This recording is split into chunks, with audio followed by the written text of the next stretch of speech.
Fine. Big mistake. Let's do this. Turn fire. Take my arrow. Step on up. Cue the spotlight. Walks of the snowflakes.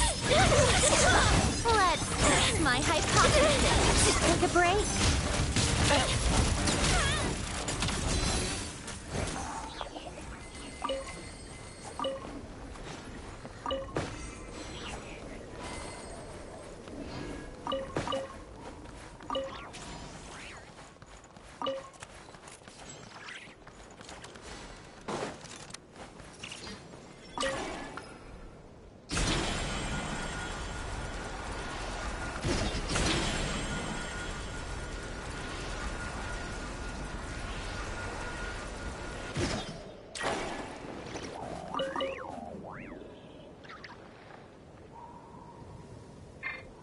How tiresome.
Let's finish this.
Better than nothing.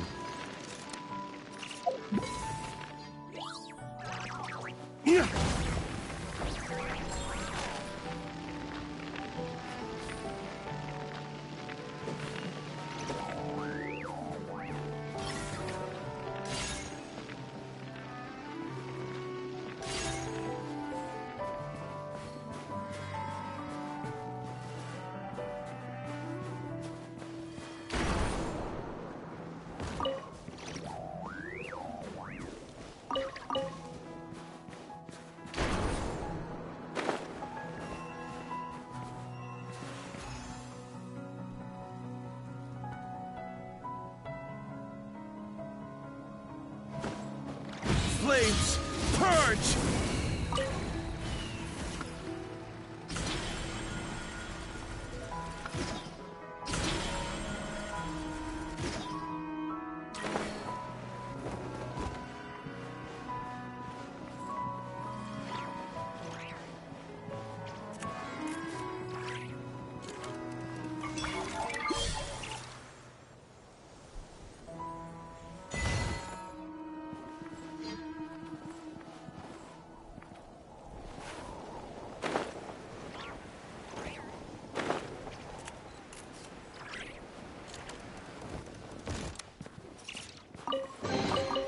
We'll need more where that came from.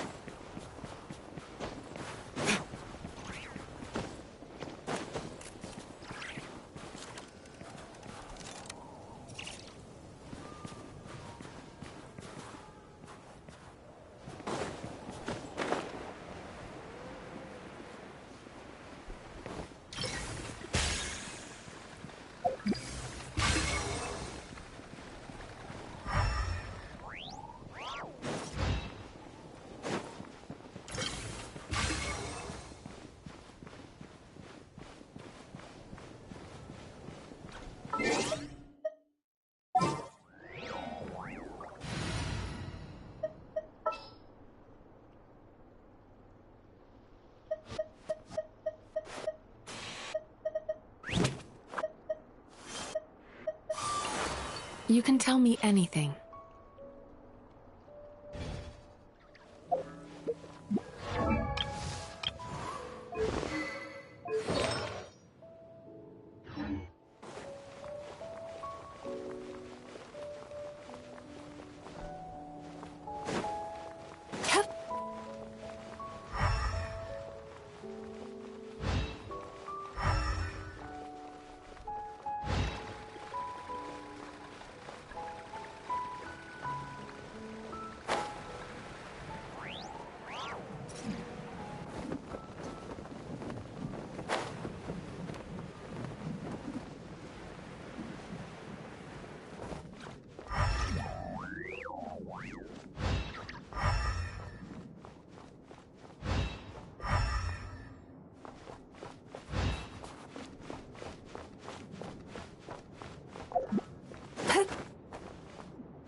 Time to relax. So we're doing this the hard way. Together. Bullseye! Bad dreams be gone. Take a break. Just you? Come on, keep up. You win this.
Ready or not. Shadow me. Turn that frown upside down.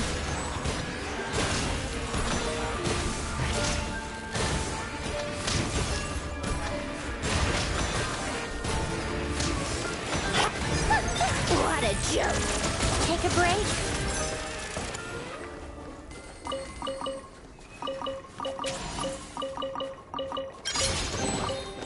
Certainly went out of your way for this, didn't you? It's all yours.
So,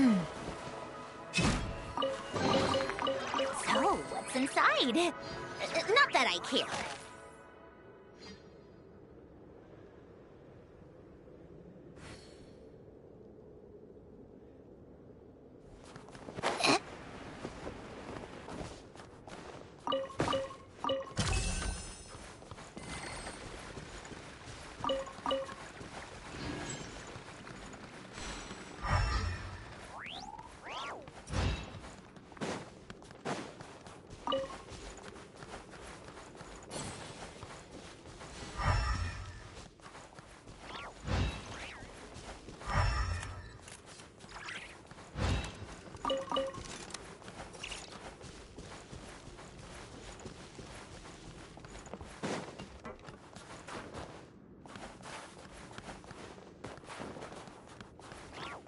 So we're doing this the hard way.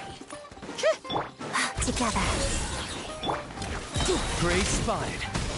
Here, boy.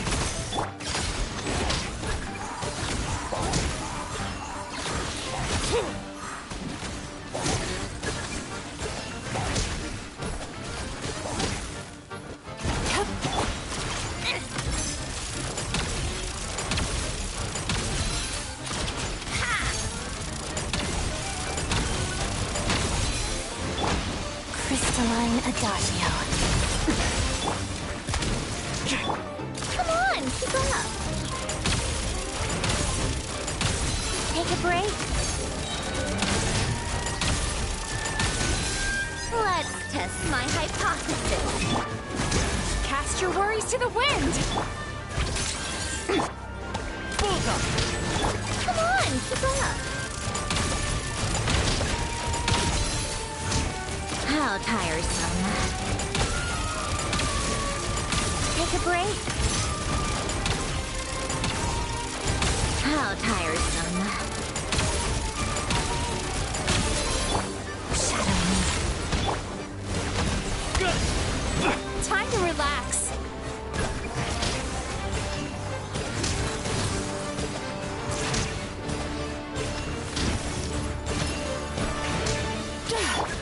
Let's begin.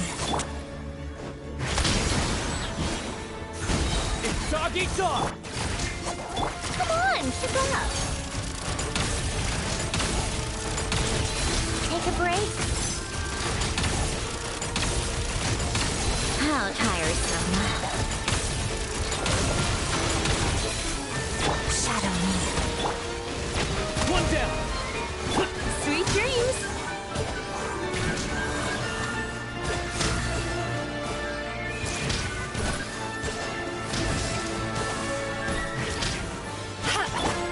Let's begin.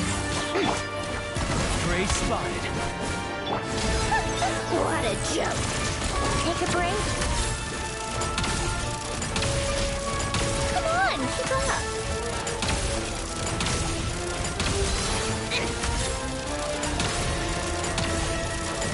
Take a break.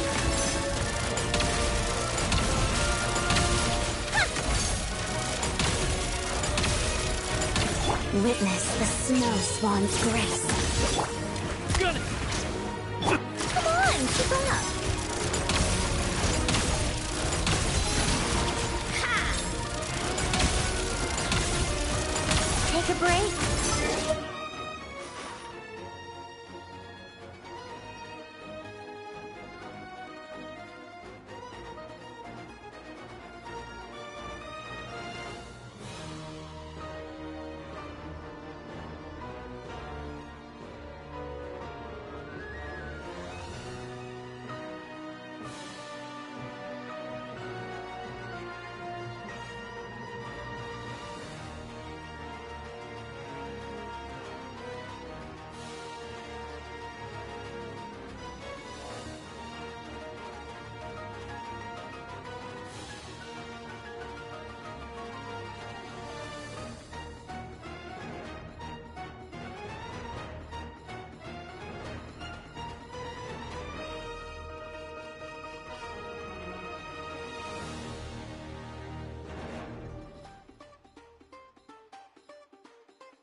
Be gone!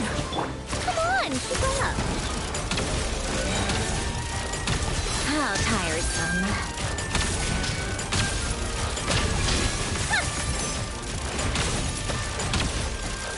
Come on, keep up! Shadow me.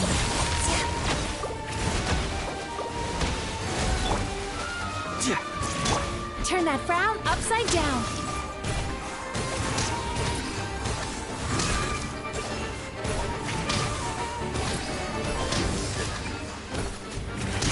A spot of tea time entertainment. Let's begin. Take a break. How tiresome. Come on, keep up. How tiresome. One down. Time to relax.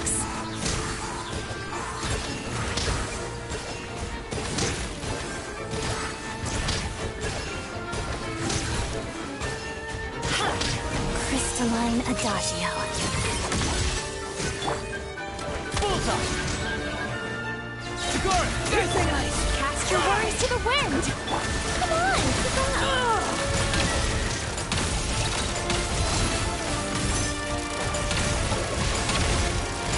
Take a break. Come on, keep up. How tiresome. Shadow me. Sweet dreams.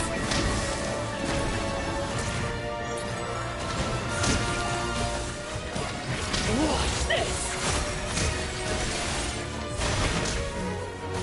Let's begin. Time to relax.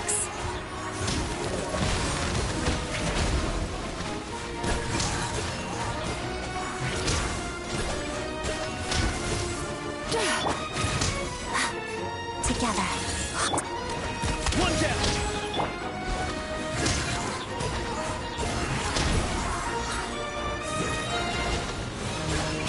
Let's test my hypothesis. Come on, You keep up. win this one.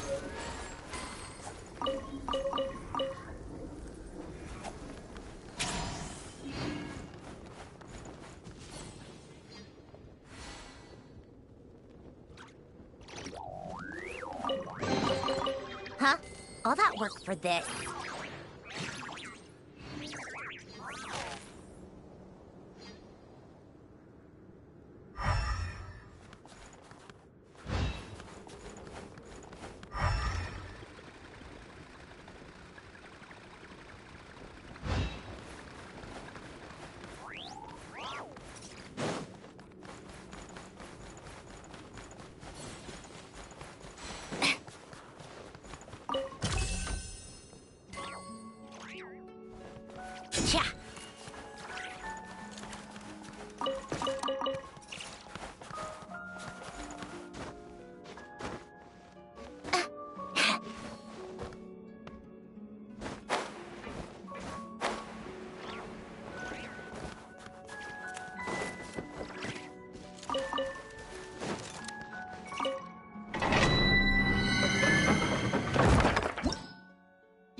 Time for more snow, damselettes.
certainly went out of your way for this, didn't you? It's all yours.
Great spotted.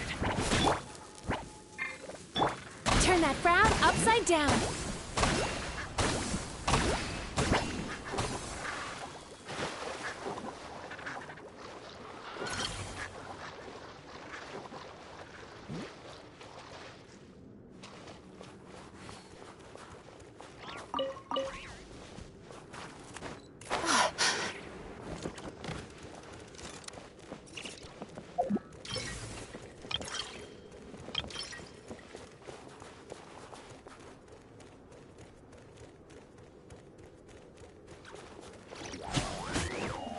Sweet dreams!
It's doggy dog.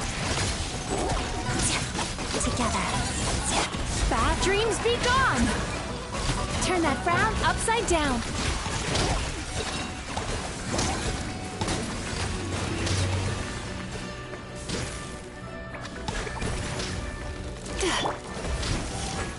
Ready or not. Shadow me. How tiresome.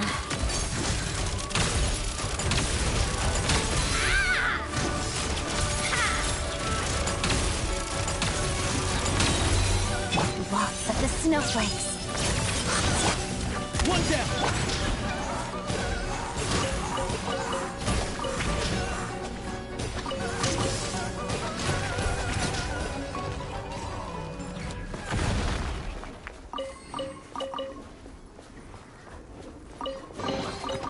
Oh, what a nice find.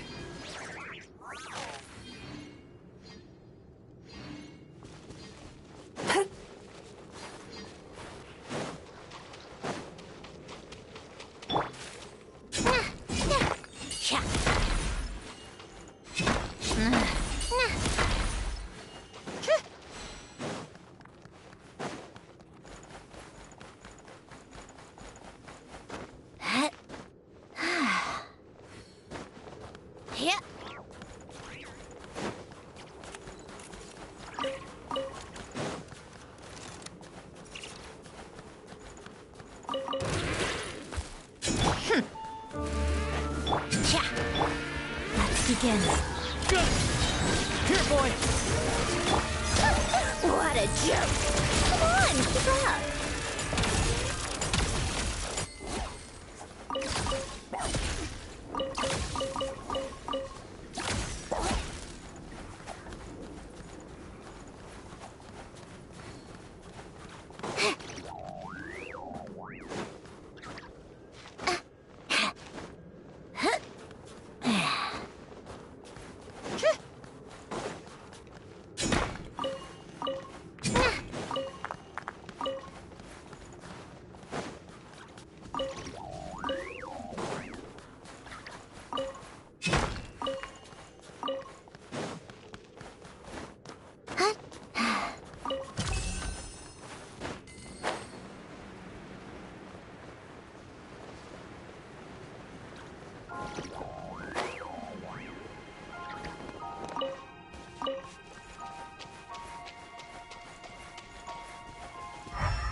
Inside. Not that I care.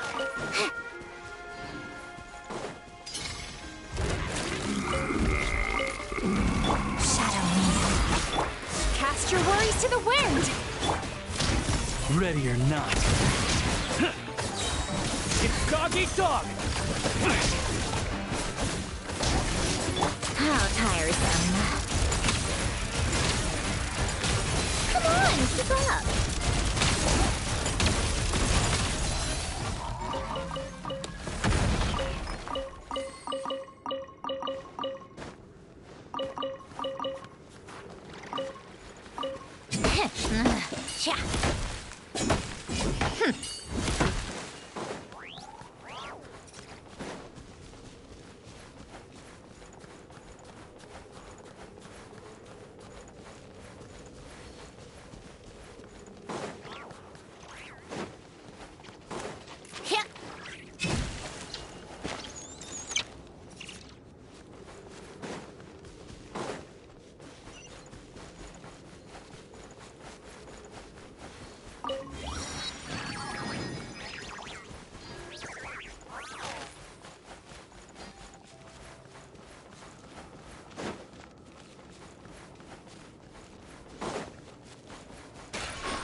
One down. Time to relax.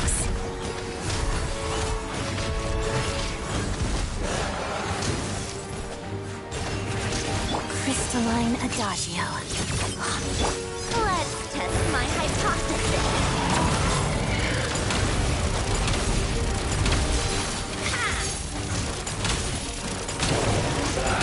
How tiresome. Should have drawn faster.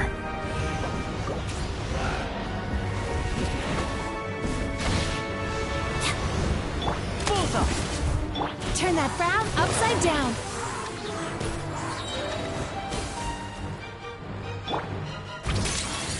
Come on, keep up. How tiresome. Take a break.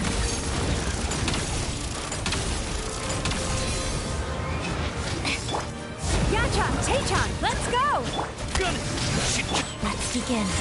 Come on, keep up. A spot of tea time entertainment. Take a break. Come on, keep up.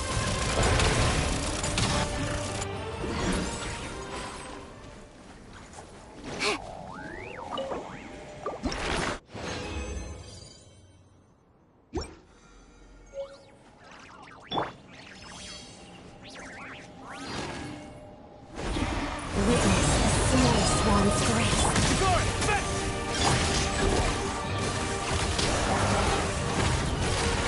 Getting dicey.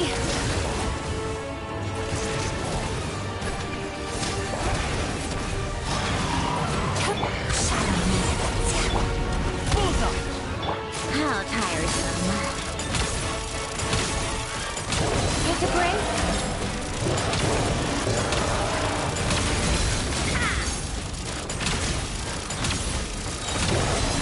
What a joke. Let's begin. Gun it! Sweet dreams. Bad dreams be gone. It's dog eat dog! Come on, keep up. Take a break.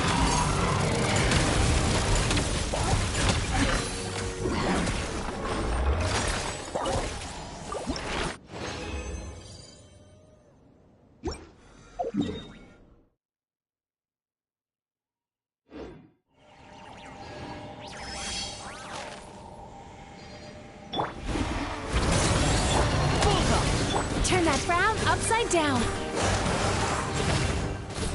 Is this a nightmare?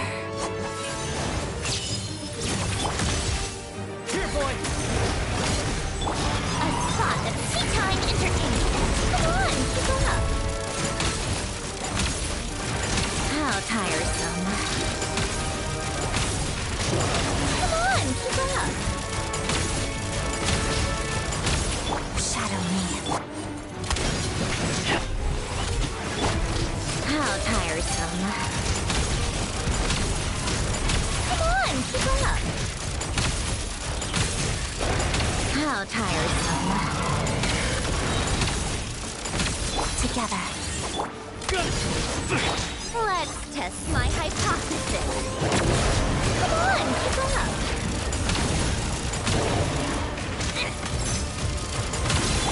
Sweet dreams.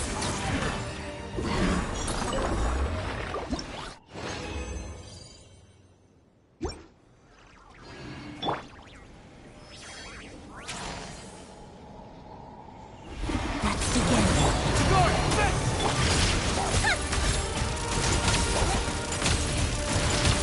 How tiresome. Come on, keep up. How tiresome. Shadow me. Witness the snowstorm's grace. Bullseye! Cast your worries to the wind. What a joke. Here, boy! Take a break. Come on, keep up. How tiresome.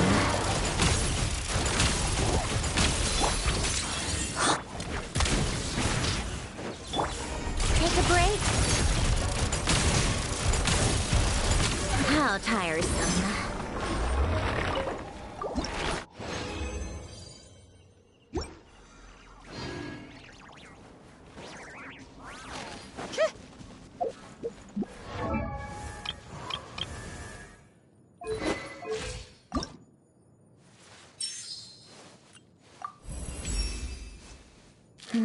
My movements feel...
Who should I invite?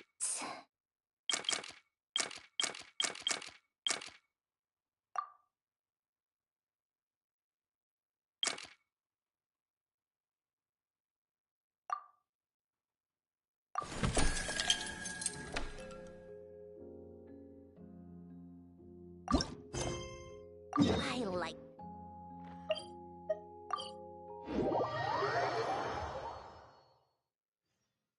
The perfect weather for cake, strong coffee, and getting lost in a good book.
Delicious tea and delectable snacks.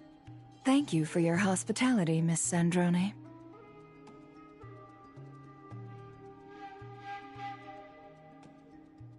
I'm glad you like it.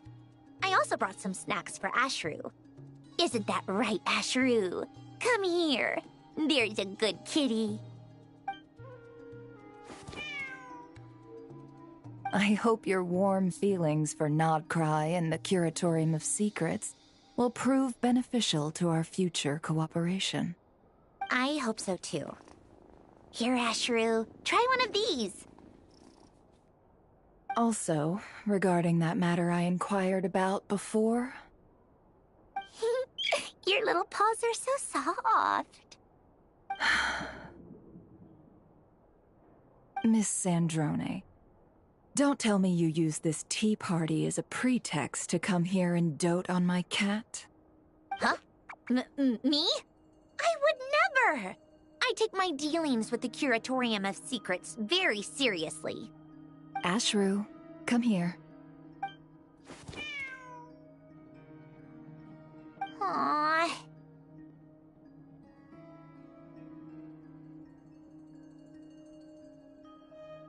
Then let's talk about the details of our dealings, shall we? So what if I wanted to pet Ashru? Who wouldn't? Small animals are usually wary of machines. It took a lot of work to get Ashru to trust me when I was here working on a numerological array. What's so wrong with me wanting to give him a belly rubber, too? No need to get so defensive.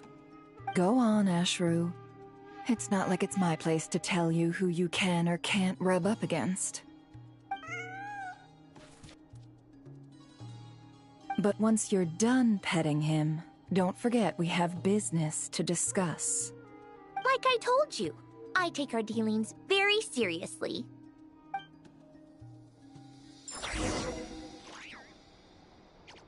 Tea tastes so much better when paired with useful intel.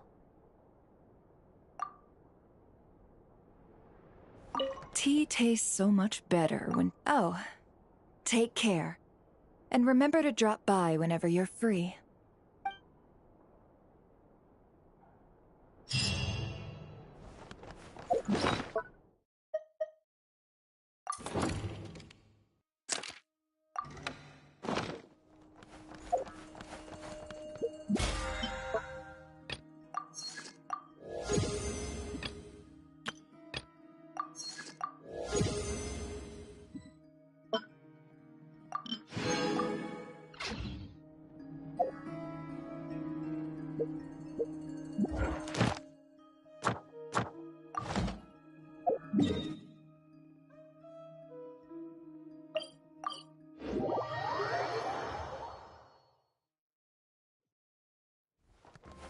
Welcome to the Adventurers Guild, my lady.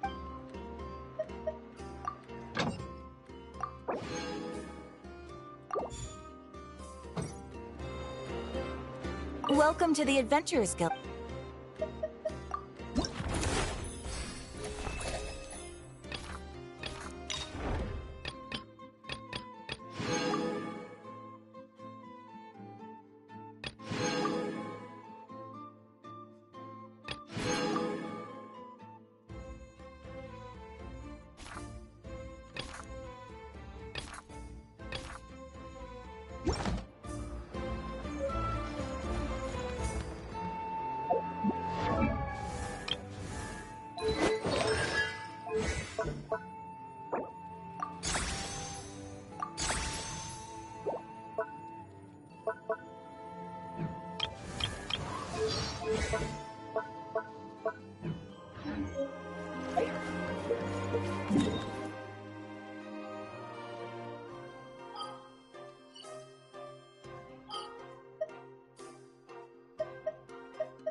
Time for more snow, damselettes.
Huh?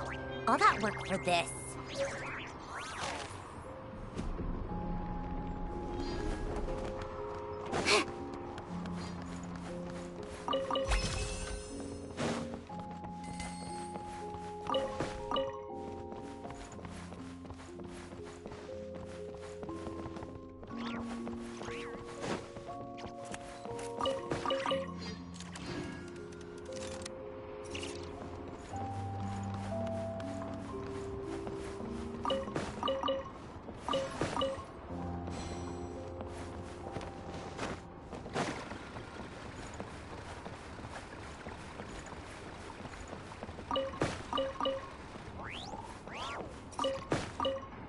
Tsaritsa, preserve us. Please don't let it...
I have to be getting close.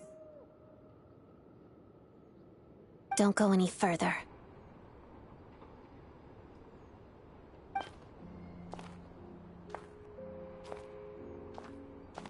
It's too dangerous here.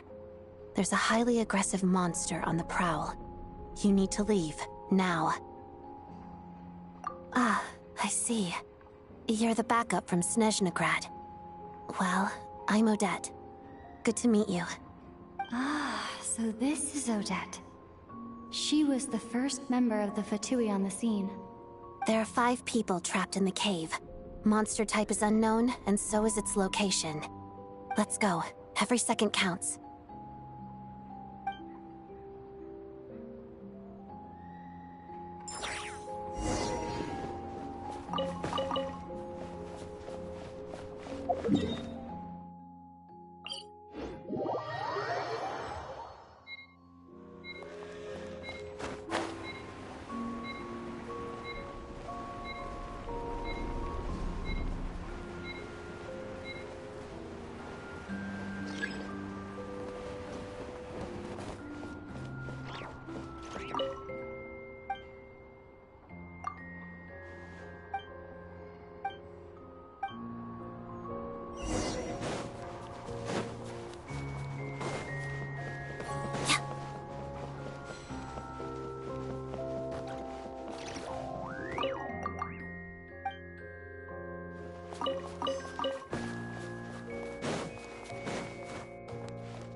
Journey is a lot like dance practice.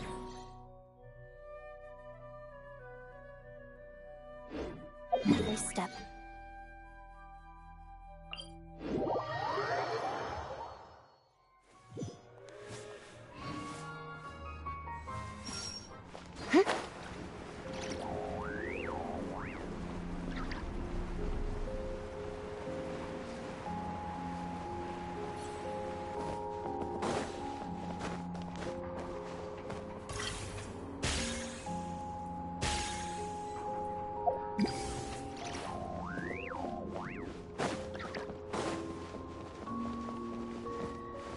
Hello, friend.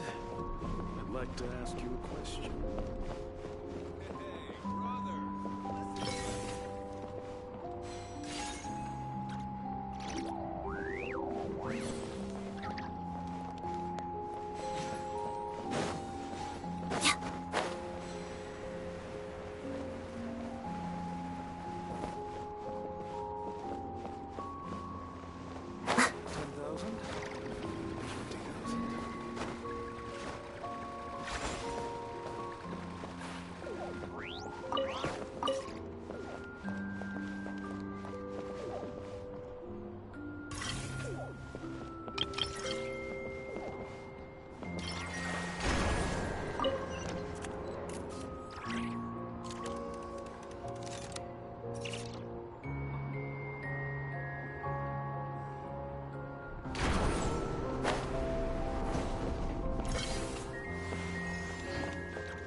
Hard work pays off.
I have to be getting close.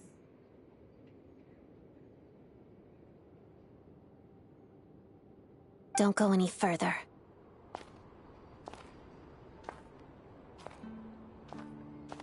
It's too dangerous here. There's a highly aggressive monster on the prowl. You need to leave, now. Ah, I see. You're the backup from Snezhnegrad. Ah, so this is... There are 5 people trapped in... Let's go.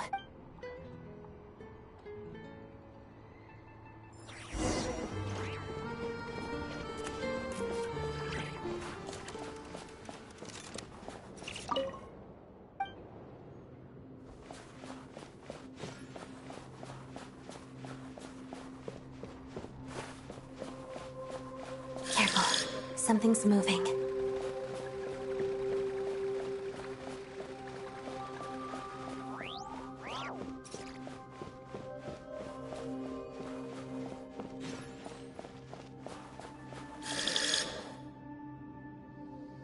This must be the monster's shadow. Looks like a tough opponent.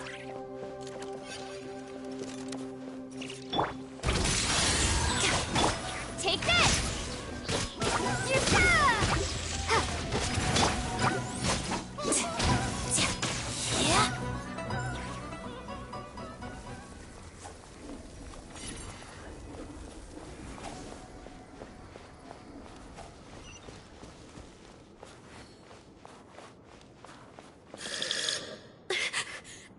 Stay back!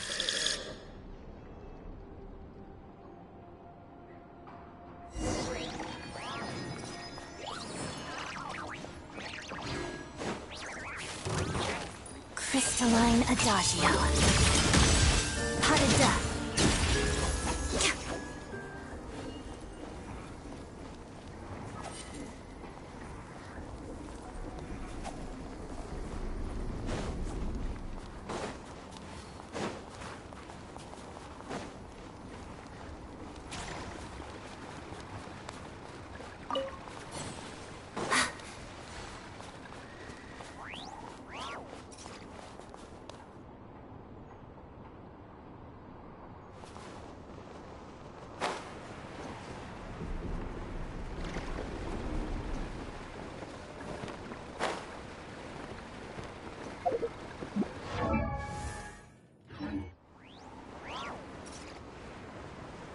I see them.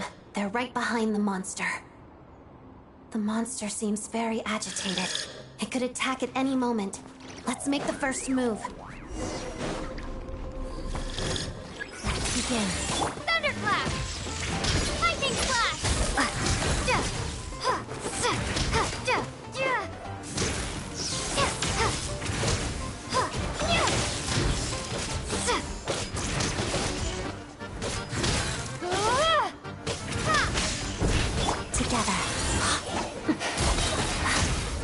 Witness the snow swan's grace.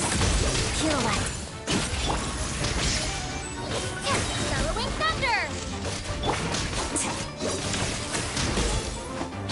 Shadow me.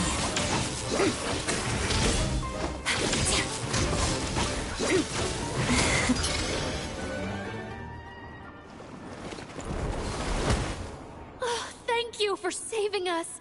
We'd have been monster fodder otherwise. Thank you. Thank you. You're welcome. You should be safe now. Follow this route out. She and I will stay behind to watch the rear. Thank you. Come on, let's go. This way.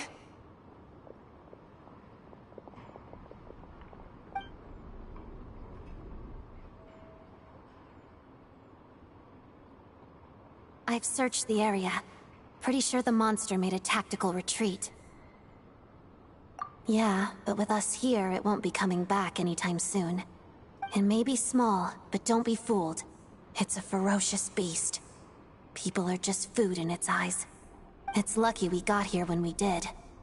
The trapped miners have been successfully evacuated. Time for us to leave.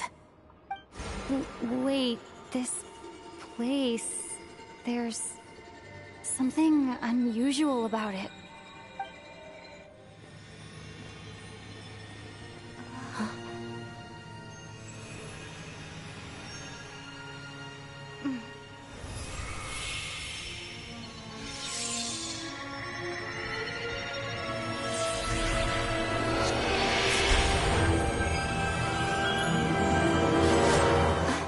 What is that? I don't know. It's back? Guess it has family.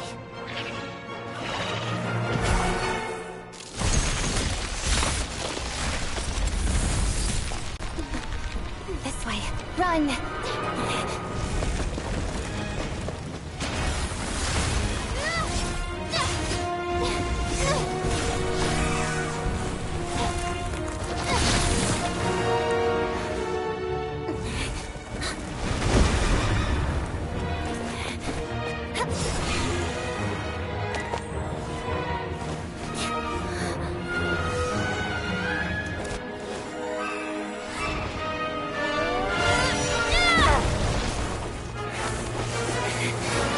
Thanks.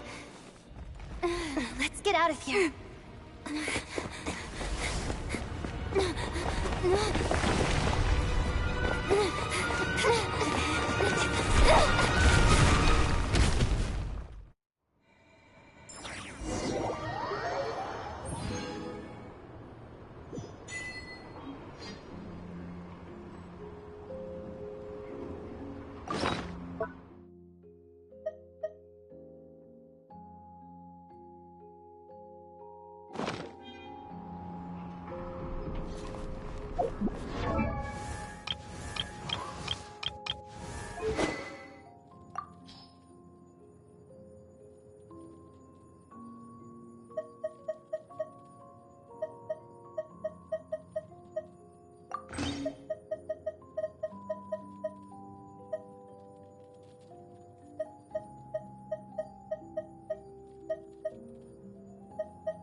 Everyone's accounted for.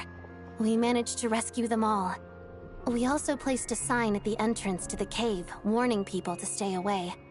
You really held your own today. I still don't know your name. Don't think I've seen you before. I'll remember the name. All right then. See you around. Hello, Lady Marionette.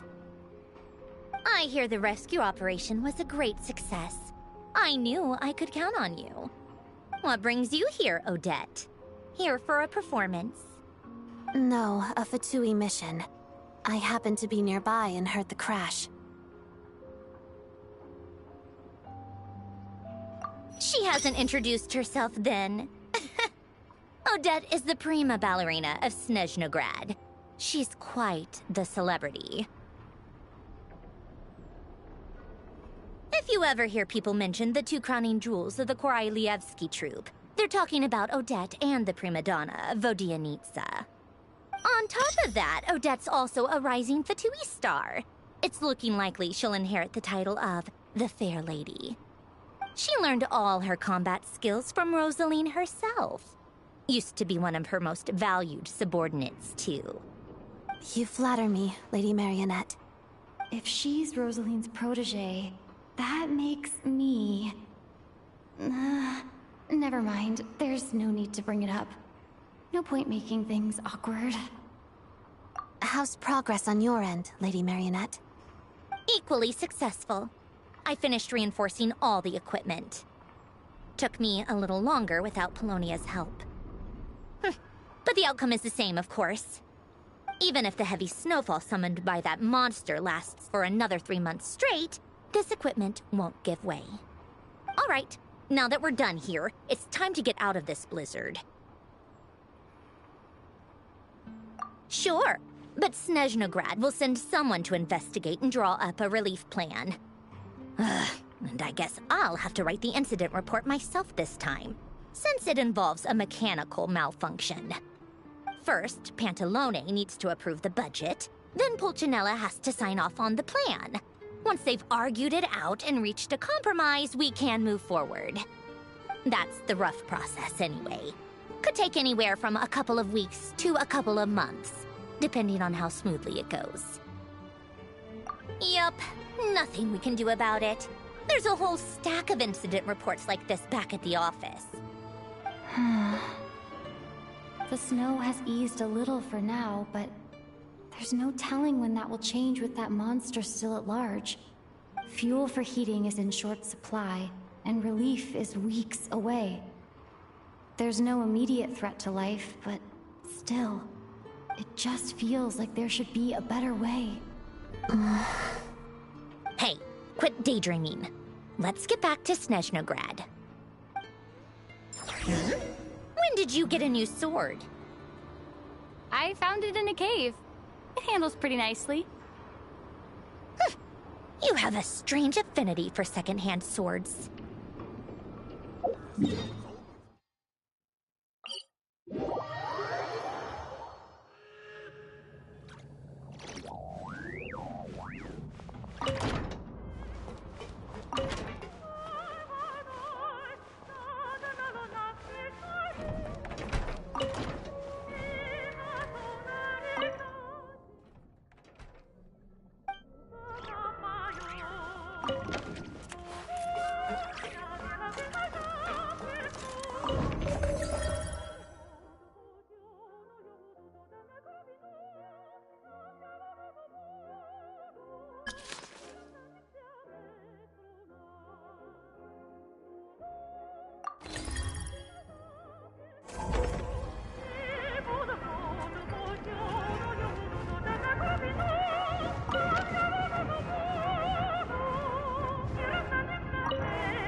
Turn that frown upside down.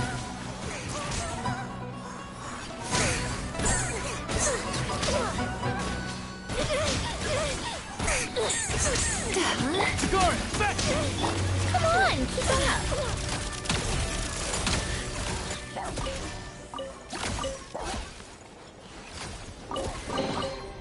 So, what's inside? Not that I care.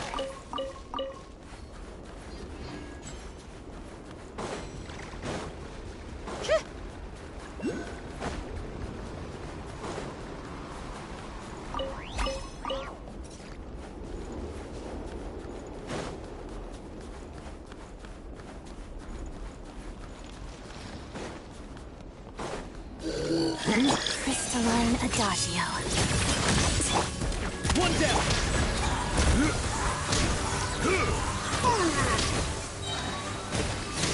Bad dreams be gone.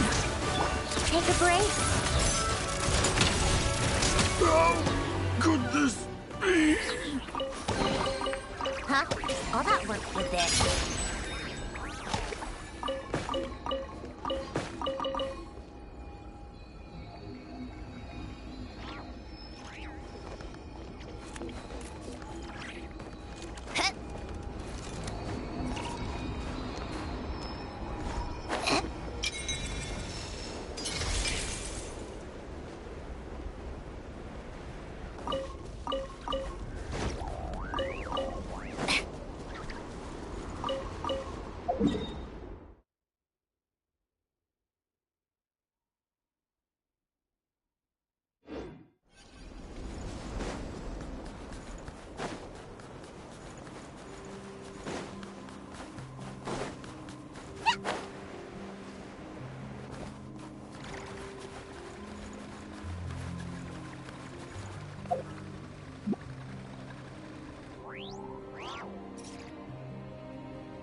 Sweet dreams. Frost?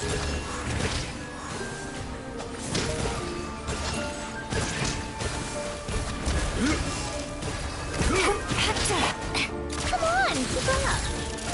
How could this be?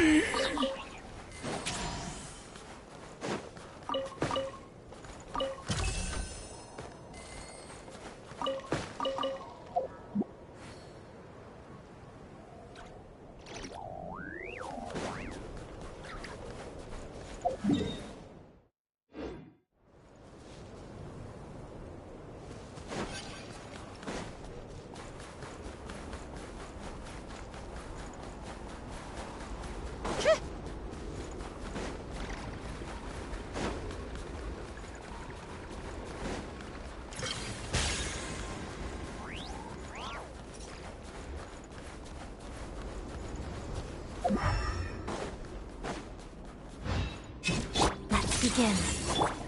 One down. Turn that frown upside down.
Huh? All that work for this.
Certainly went out of your way for this, didn't you? It's all yours.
Let's test my hypothesis.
afraid.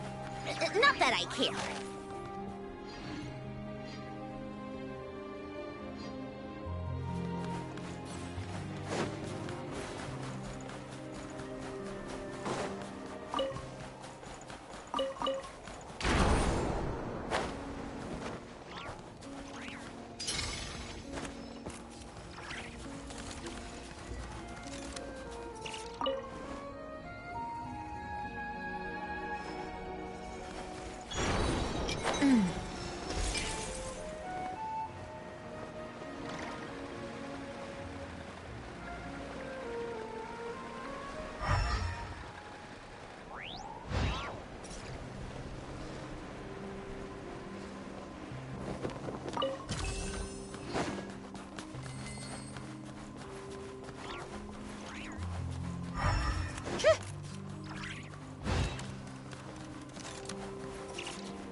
Well, if it isn't Counselor Tartaglia, Mr. Big Shot himself.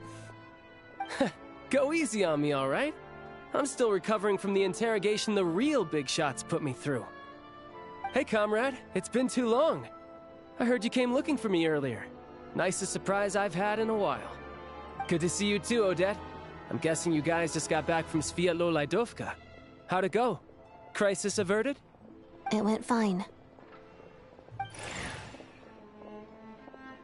How about you? Any new developments? Not really. Same as ever. Growing opposition to Project Stuja, and the usual rebuttals are starting to ring hollow. The results of the mock vote were pretty dire. Pulcinella was fuming. I've never seen the old man so angry.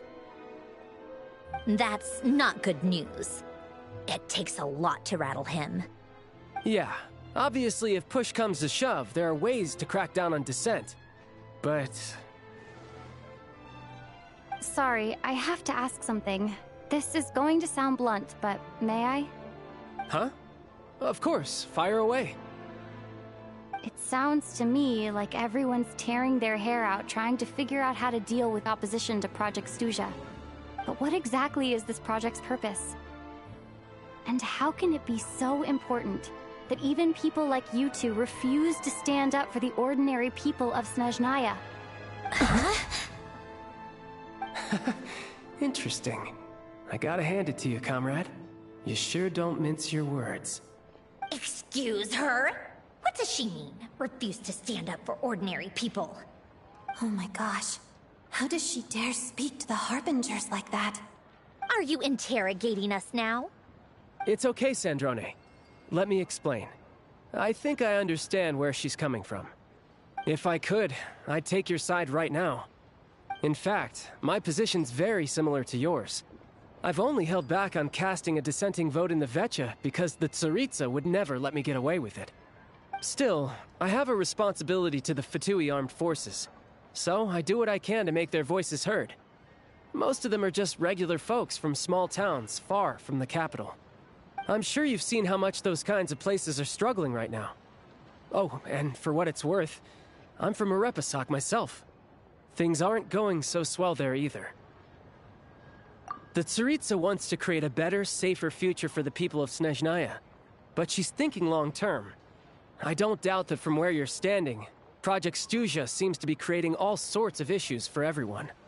But considering the Tsaritsa's vision for the future, these are sacrifices worth making. Sounds cold, I know, but I promise it's not as black and white as it seems. Maybe Sandrone and I can't oppose Project Stuzha outright, but we're constantly raising our concerns in Vecha meetings. And even though we can't put an end to it, there are plenty of other ways to make a difference. We're trying everything we can think of, and so is Pulcinella. I respect Her Majesty the Tsaritsa and trust her decisions. But at the end of the day, I'm still just a normal guy who cares deeply about my homeland. And my family, who all live here. There's no way I would ever abandon them. As contentious as things can get within the Vecha, there's no selfishness or malice behind it. Everyone wants to get through this period as smoothly as possible. The issue is that there's no way of pleasing everyone under the present circumstances. Most of the time, we're trying to decide on the lesser of two evils, which obviously isn't a great look. But that is not the same thing as being blindly loyal to the Tsaritsa. No one's got their head in the sand here. We're all well aware of the way things are. We're just doing our best to make it work. In fairness to Sandrone, she rushed to Sviatlo Laidovka's aid the moment she heard that people were in danger. And even Tartaglia, who used to only care about the thrill of the fight, is clearly doing his best to rise to the demands of his new role as counselor. Hey, come on. There's only so much we can say, so don't press us too hard. Look, I know how untenable the Tsaritsa's position looks if you don't understand her motives. Maybe you've heard already, but she's currently leading her army on a campaign to the east to defeat the monster that's been causing these brutal blizzards. Striking that monster down will be a significant step in dealing with the present energy crisis. As laser-focused as she is on realizing her lifelong ambitions, she's still putting time and energy into taking down this powerful monster. To me, that says a lot. If she thought Snezhnaya and its people didn't matter in the grand scheme of things, why would she waste her time on something like this? Thanks. I meant every word I said, though. I wasn't just trying to placate you. I've already done more than enough diplomacy for one day. I still think this adventurer raises a very important point. Our two harbingers have made their positions very clear. But there are many others in the Vecha who must feel trapped and forced to vote against their conscience. I think it's a very valuable quality to be willing to speak one's mind, despite the risk of offending powerful figures. You can say that again. I highly doubt we'd feel the need to explain ourselves so much if we didn't know you so well. Forgive me, adventurer, but might I be so bold as to ask about your background? How is it that you can converse so openly with two harbingers? Oh, haven't you been properly introduced? Easier said than done. I like to think I'm not the kind of person who goes around busting open people's old wounds. I've only learned her name so far, and no details of her experiences. Is something wrong? Uh-oh. Is there no avoiding the subject of Rosaline? No, it's just... all right. I guess there's no getting around it. This is the world-renowned traveler, who helped resolve the storm terror threat in Mondstadt, cleaned up after the mess I made in Liyue, and then went to Inazuma, where there was a duel before the throne, in which the traveler defeated Rosaline. Oh. I'm sorry. I didn't think you two would be seeing much of each other, so I figured it wasn't worth bringing up. It's fine. It was a long time ago. It's fine. Sorry. I just remembered that we have a rehearsal coming up. Please excuse me. I should get going.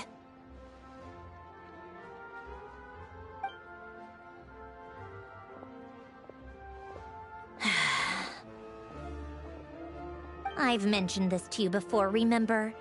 She was Rosaline's most valued subordinate. But they didn't actually get along. Not that Rosaline was really the type of person to make friends, but... Death has a way of resolving a lot of conflicts. Don't let it weigh on you. Like she said, it was a long time ago. It's in the past now. Odette has a very different personality from Rosaline. Give her some time. I'm sure she'll work through it.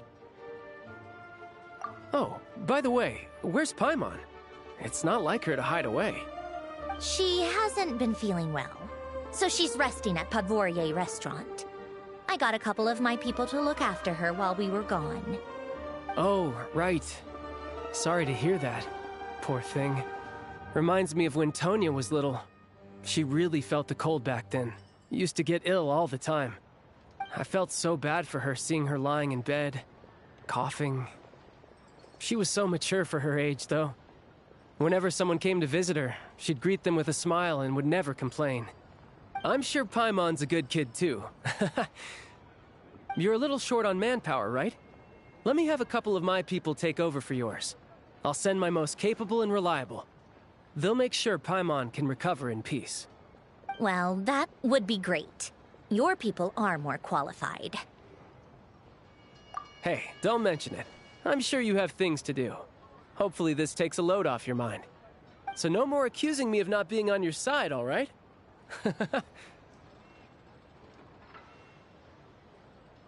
Already? That was quick. I'm afraid I can't help you there. Our director's recent movements are confidential. Even we're not in the loop. If you hadn't told me, I never would have known he'd gone south. I assumed he'd been in Glupov this whole time. Well, I guess I'd better go sort out Paimon's security situation. I have some other work to catch up on at Glupov anyway. Me too. I have an incident report to write up. Let's leave it there for now.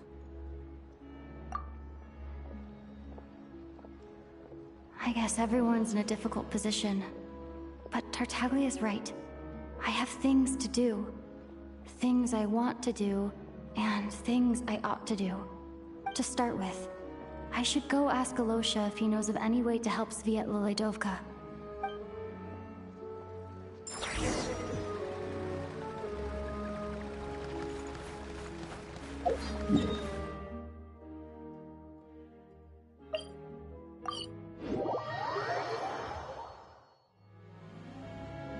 How strange. This sword seems to be vibrating of its own accord. It's a very faint vibration, but it's getting stronger as I get closer to the Statue of the Seven. Does this sword have some connection to the statue? But all it does is vibrate, even when I touch it. That place I got this sword from was definitely out of the ordinary.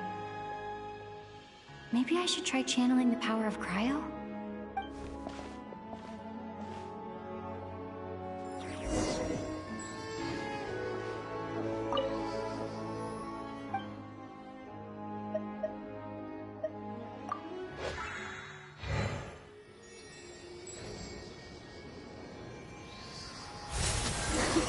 It worked! There really is something special about this sword.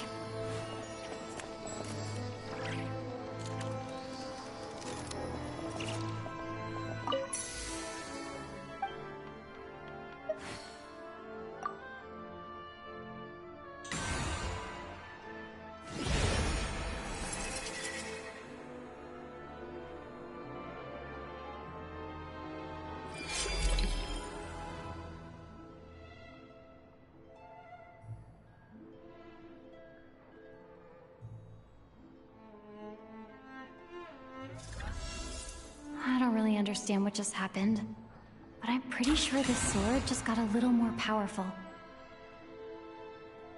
I'll have to try the same thing again when I come across another Statue of the Seven. In the meantime, I better go find Alosha.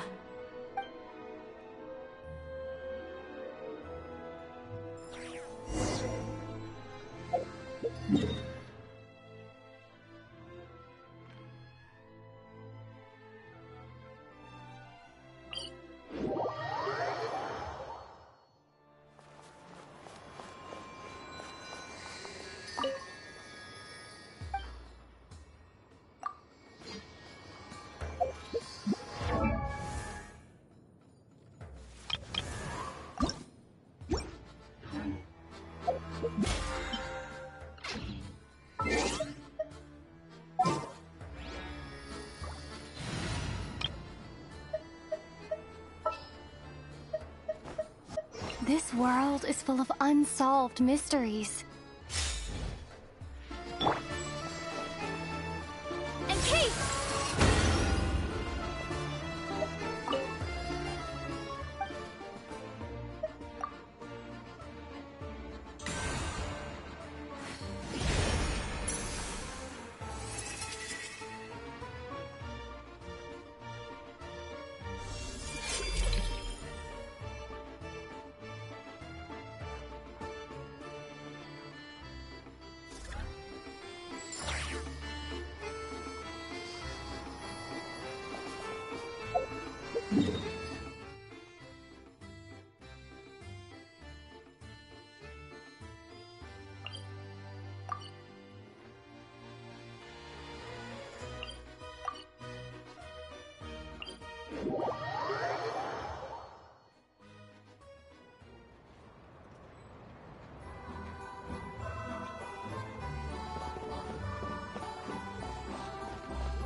Hello there. How can I help? Ah, sure thing. Give me a second. I'll go fetch him for you.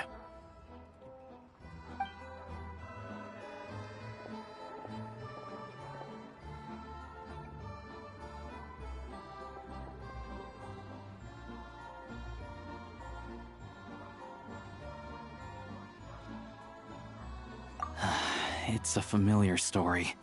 I've had similar experiences. Although Snezhnegrad doesn't deliberately delay or withhold relief, those first few days of waiting for help are always the hardest. It's a fundamental contradiction. If emergency relief can't be delivered in time, what's the point in even calling it emergency relief? Not necessarily. I think there's a good chance that Kresny Crystal from Stratomeros will start flowing into the market. When we resolve Stratomeros' energy issue, it's like we open the floodgates. A huge backlog of crystal is now available to the townspeople. There's no way they can use it up at once. A lot of them will probably stockpile it and slowly work their way through. Probably a good idea, since energy prices are only going to keep rising. But there will always be people who urgently need Mora. Exactly. At the current prices, selling crystal is an easy way for an ordinary person to make a fortune. Hey boss, how much do I have left in my account?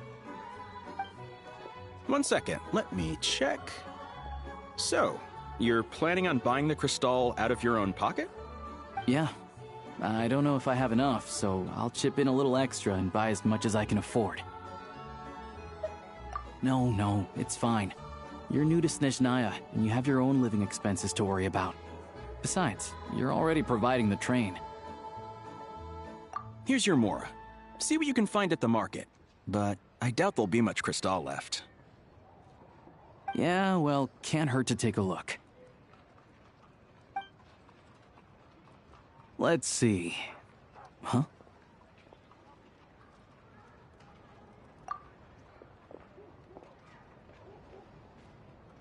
Oh, Alosha, and...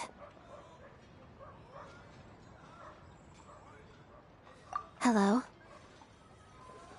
I didn't realize you two knew each other.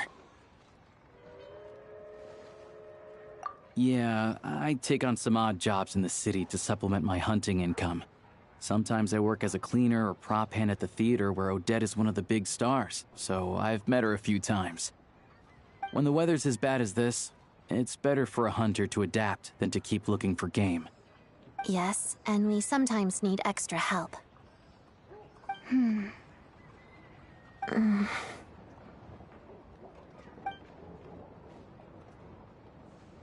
Wait, why is the atmosphere so awkward? I thought things went pretty smoothly in Sviatlo-Lidovka. So, what brings you here, Miss Odette? Looking for some new props? No. After I got back to the theater, I couldn't stop thinking about the situation in Sviatlo-Lidovka. It bothered me so much, I couldn't focus on my dancing. So I decided I'd come here and see if there's anything I can do.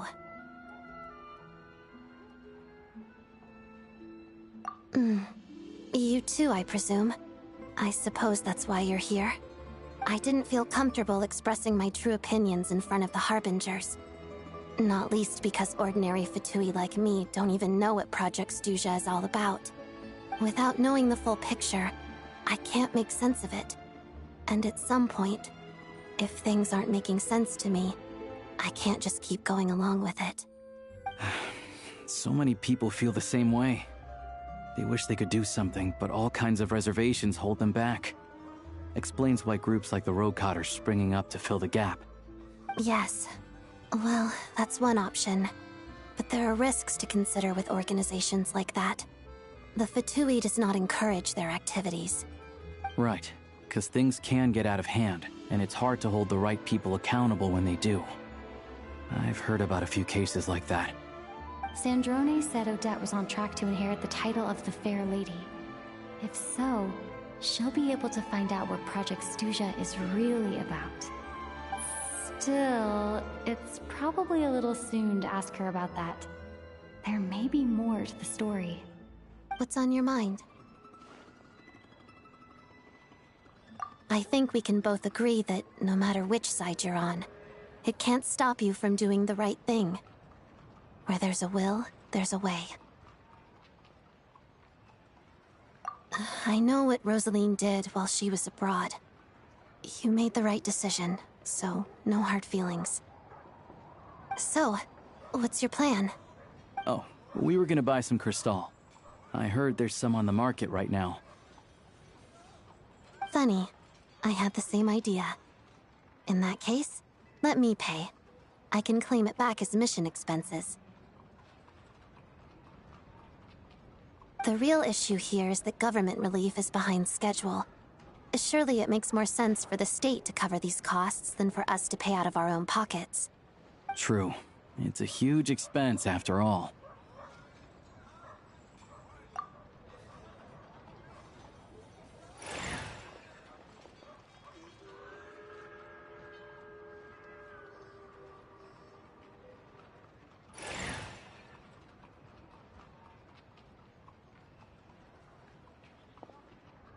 Let me see. I'll take it all, please. And I'll be needing a receipt. Right. Choose mission budget under the expense category, but be sure to specify emergency rescue operation in the description.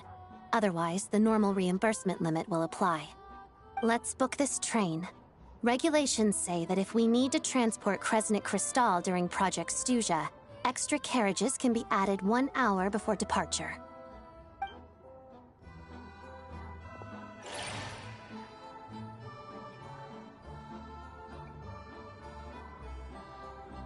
That should do it.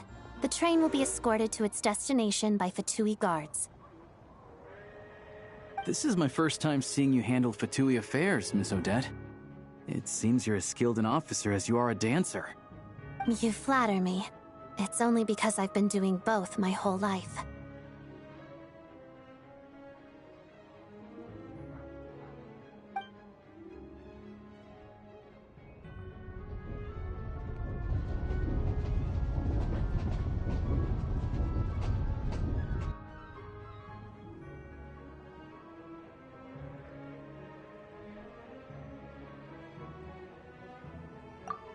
Anyway, I bet you've been non-stop today, am I right? Any idea how Paimon's doing? What's wrong? Who's Paimon? Her travel buddy hasn't been feeling well. She caught a cold right after they got to Snezhnaya. Sounds like she's important to you. I can't believe you've been dealing with this on top of everything you've been doing to help the people of Snezhnaya. I've got nothing going on right now, so I'll join you. I want to see how she's doing. May I come too? I have some candy that someone gave me back in Sviet Olaydovka.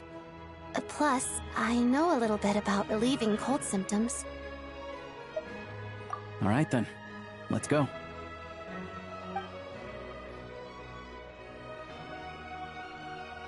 I still don't know what the deal is between these two, but at least the tension seems to have vanished. A good sign, hopefully.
Hello. Sorry, but there's a sick person recovering in this room. Can I help you?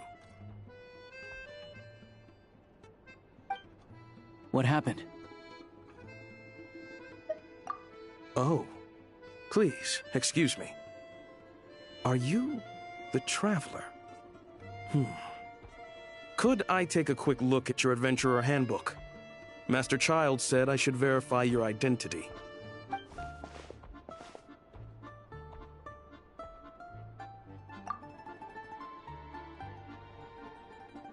Ah, it's really you.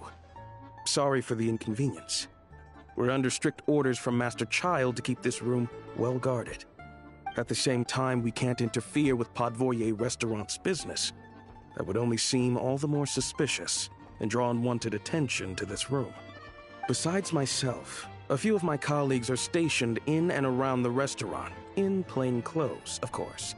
Rest assured, you're in safe hands. I didn't expect such a high standard of protection. Well, Master Child handpicked us for this special assignment.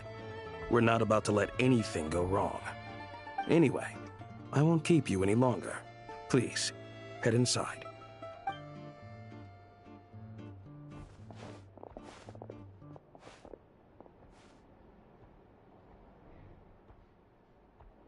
Traveler! Aloysia, you're back! Oh, hey! Who's our new friend? Hi, I'm Odette. The Traveler and I crossed paths a few times. Another friend from the Fatui, huh? You're practically a member yourself by this point. Paimon's definitely on the mend. We should be back to our usual travels in a few days' time. Seems like that doctor was right. It's just... Paimon's limbs are still feeling a little chilly. I have just the thing. Whoa! What's this? Is that... a flame inside an ice cube? Wait, is this real ice? How's it not melting? And how does the fire keep on burning? All keen observations. You're right. This is called Core Ignis. Whenever I've caught a cold in the past, I found I recover much more quickly if I place this by my bed. You're welcome to borrow it. Awesome! Wow! It's so nice and warm! Oh, it's like magic. Your name was Odette, right? How did you two meet again? Looks like she's in pretty good spirits. That's a relief. Any progress with your investigation yet?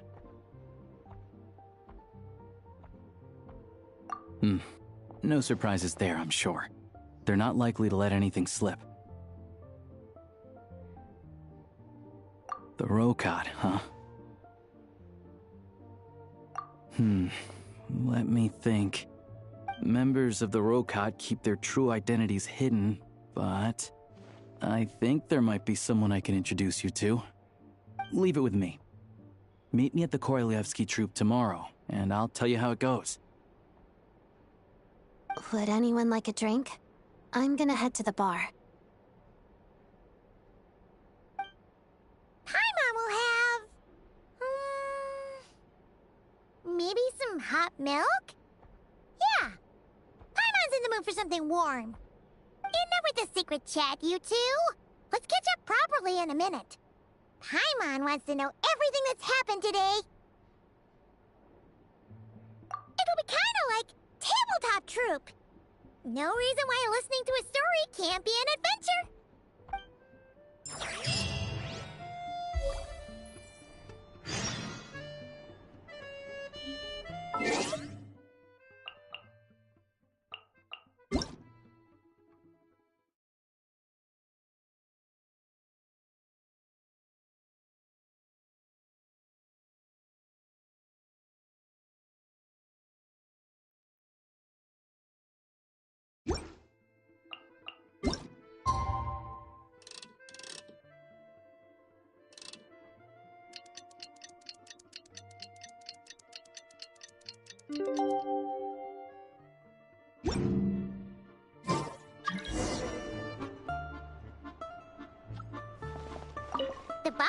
gonna give Paimon a copy of the latest newspaper to read. That should keep Paimon entertained.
I'll keep this close.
It's getting a little cold. Time to bundle up.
Ah, you made it.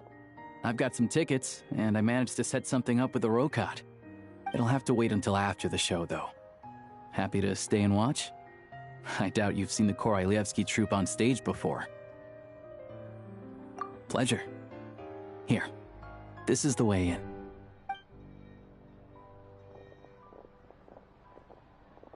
Please present yourself for a routine inspection in accordance with theater regulations. Thank you.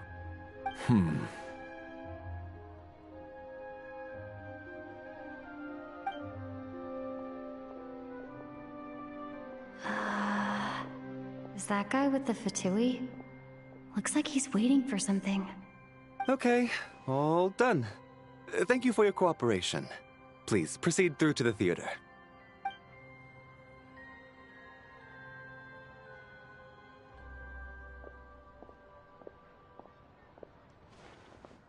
What's up? Everything okay? Snezhnaya's business and political leaders are always passing through here, so it makes sense that security's tight. Still, it's a little unusual to see the Fatui's Armory Palace guard here. You saw him, right? The guy right at the back. Strong, silent type. His name's Valeri. He's part of the Special Assignments Battalion, but I only ever see him here for one thing. To look for a guy named Mitya. Supposedly a researcher, though he never seems to put much time in at the office. The theater is one of his favorite places to hang out when he's playing hooky from work. But that's not for us to worry about. Let's go. The show's about to start.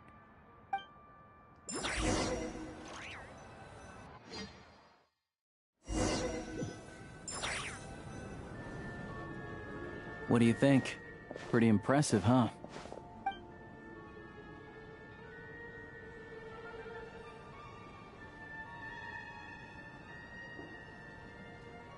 Oh, the one in Fontaine? I hear it's iconic. Never seen it for myself, though. Here we are, just in time. Sorry, coming through.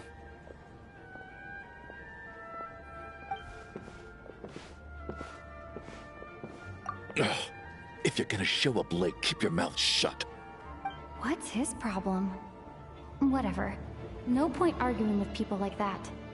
Look, there she is. That's who I'm introducing you to later. She's the lead singer of the troupe, Vodyanitsa.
This leads directly to the green room.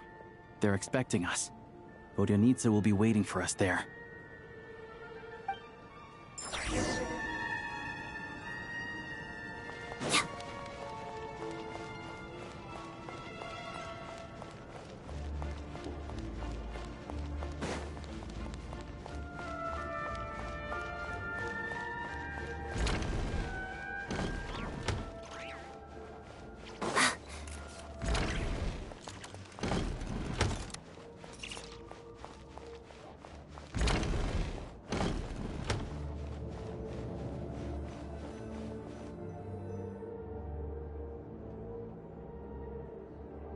Hey there. Excuse me. Ugh! Can you believe it? I'm so mad right now. Come in. Oh, it's you two. Huh? You know each other? Oh, wait. Is this who you were telling me about? The one you met yesterday and couldn't stop thinking about?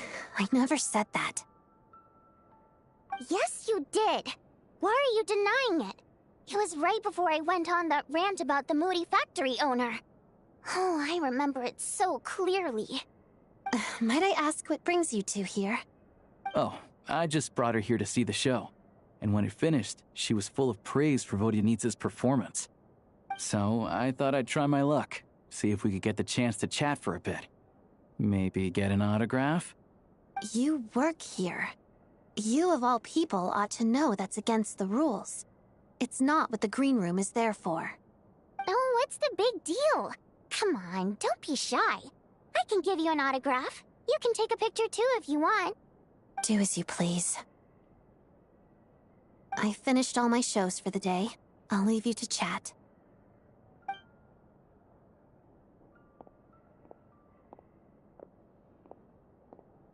I wasn't making that stuff up, you know. Odette's just too proud to admit it. She thinks very highly of you. And so do I. You did the right thing in Svietloladovka. We're good. Odette's out of earshot. I'll lock the door. Confidentiality, of course. The Rokot is very strict on that. Whoa, Alosha! Not out loud! Not with an outsider here. Relax. I've taken care of it. Look at this. The President's reply sent this morning. Wait, so she's been approved to join?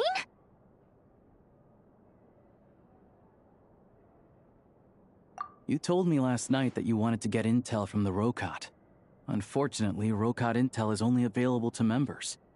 But ever since you set foot in Snezhnaya, we've been working together. I've seen the way you work, your character, and your motives. Everything about you is perfectly in alignment with what we're trying to achieve in the Rokot. So I figured I might as well cut to the chase. I wrote a letter to the President explaining your situation, including just the right amount of detail. His approval came very quickly. Of course, it's still your decision whether you want to join or not. We'll respect your choice. Well, assuming Odette was telling the truth and she didn't misjudge you, I guess we don't need to worry about you blowing our cover. Still, you gave me a real fright. I didn't know that's why you came looking for me. So, that stuff you said about admiring my performance, was that just because Odette was here? Did you actually mean it? Now you're talking. That's what I like to hear. Anyway, let me give you a quick rundown of how things work. Like I said, the Rokot is a covert organization, and we hide our identities. Members typically don't meet in person or even know each other's identities. This helps us maintain a high level of independence and secrecy. Because of this, members are basically free to decide their methods without constraints, so long as the outcome of any activity doesn't violate the organization's principles. After all, we don't have any ostensible contact with each other. This way, if anything goes wrong, no one else will be implicated. Beyond the freedom to choose how you operate, it's also your choice whether to act at all. We have plenty of members who have yet to take any action. In short, joining the Rokot in and of itself won't place any restrictions on your activity in Snezhnaya. There's a code of conduct you can read if it interests you. But basically, as long as you don't plan on using your anonymity to go around doing evil, you'll be fine. I tried reading it 5 or 6 times. Never made it all the way through. Even the most lackluster script makes for more interesting reading. Great. Then I'll go grab an official application form. Be right back.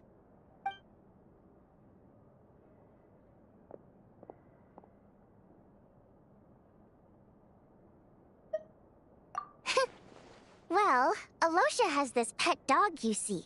His name's Tagarin, and this one time, Alosha brought him backstage. Tagarin took quite a liking to me, so I played with him for a little bit and fed him some treats. Then, the Rokot was out on a mission one day, and even though we were all in disguise, Tagarin recognized me right away. Just a coincidence, really. We didn't report it to the higher-ups, though, to avoid dealing with the fallout. Like my job at the theater, for instance. I really needed to make ends meet. By the way, what were you complaining about just before we came in? Did everything go okay with Chuganov? Everything did not go okay. That's why I was so mad. I tried to make some small talk with him before I went on stage to fish for intel about the Iskra manufacturing plant. But he wouldn't take the bait. No matter what I said, he kept dodging the question.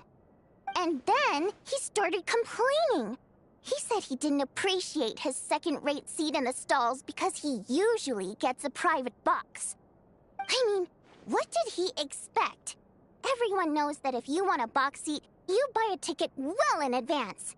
But instead, he sends me a letter the day before the show when we're practically sold out. I had to juggle things around just to get him a half-decent seat, hoping he would appreciate the gesture enough to share some information. But nope, he didn't give me anything. Yeah, meeting Chuganov in person has definitely been a disappointing experience. Oh, you probably don't know who we're talking about, do you? Chuganov was that older guy you were sitting next to today. I'm sure he didn't make a great first impression on you either. To the citizenry, he's a family man and a kind boss. But our interactions with him tell a very different story. It's one thing to ask for a favor, but he acts like it's his right. He always expects special treatment. Take the ticket situation, for instance. I've actually gotten him a private box in the past. But not only was he not even grateful, now he's acting like I've sold him short this time. Not to mention that he's never paid for a single one of his tickets. And another thing, if he's such a big family man, why doesn't he bring his wife and daughter to see the show once in a while? I've never seen them here, not even once. Calm down, Vodyanitsa. If you won't do it the easy way, we'll have to try the hard way. But first things first.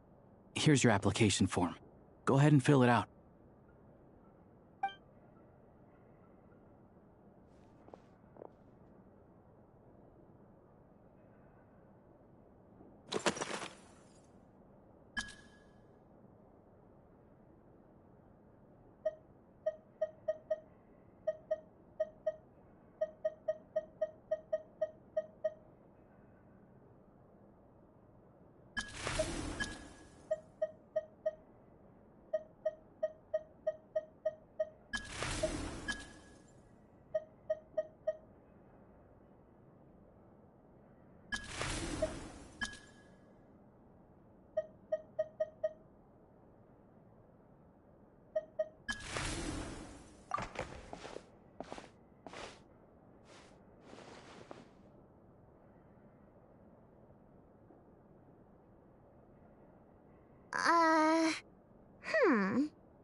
need to make a few little tweaks here and there.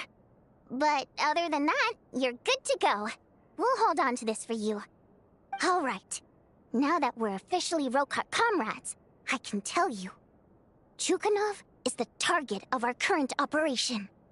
Recently, we've done some recon work at the Iskra manufacturing plant, which pretty much confirmed that their energy consumption is way beyond the legal limit. All we need now is some direct evidence to present to the Vetcha, so we can demand that they shut the plant down. That way, the Kresny Crystal can be allocated to where it's needed most. I was hoping he might let slip during one of our chats, but he's too tight-lipped. We'll have to find another way. I'm meeting another regular theater-goer tonight, Mitya. But Valeria's here too, and he's probably looking for Mitya, so he may end up being a no-show. Don't you worry. He must know how to dodge Valeri, or he wouldn't be showing up on time for every performance. Mitya is a renowned energy expert. Although we can't get any direct evidence of the excessive energy consumption at the plant, we can accidentally let the information slip to him. The authorities should take someone like him seriously. So if he starts raising questions about energy use at the Iskra manufacturing plant, there will be a proper investigation. Also, we're not allowed on site, but he has clearance. So all we need is his cooperation. Yeah, so that's the other thing we're trying to figure out. Though I think we're far less likely to make any progress on that front. Still, I hear that Mitya is a bit of a chatterbox. So, who knows? Maybe if we catch him in the right mood, he'll let something slip. What do you think? Sound like something worth your time? Okay. In that case, you guys find a seat somewhere nearby. Pretend you're a couple of buddies there to eat, and keep your ears peeled for useful information. He's a huge fan, so I doubt he'll have his guard up around me. But you two need to be convincing. If he suspects anything at all, he might stop talking. Sure. Don't worry. We'll make a believable pair of buddies. Perfect! You've sold me already. Now, help me tidy this room up a bit before we head out. Okay. What needs tidying? Everything!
The journey is a lot like dance practice. Every step counts.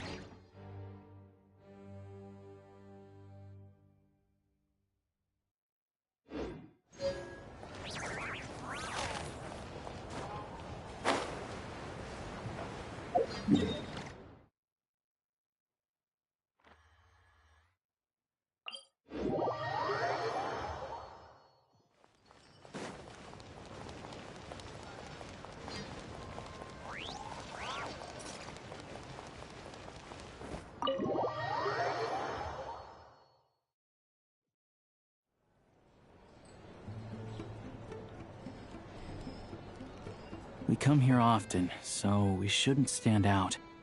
Let's sit here.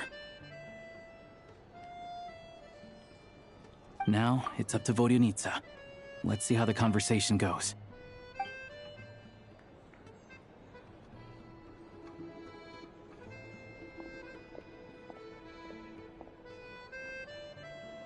Mr. Mitya! Over here! Over here! Oh, sorry. I got a little held up on my way here. Now we have even less time than we planned.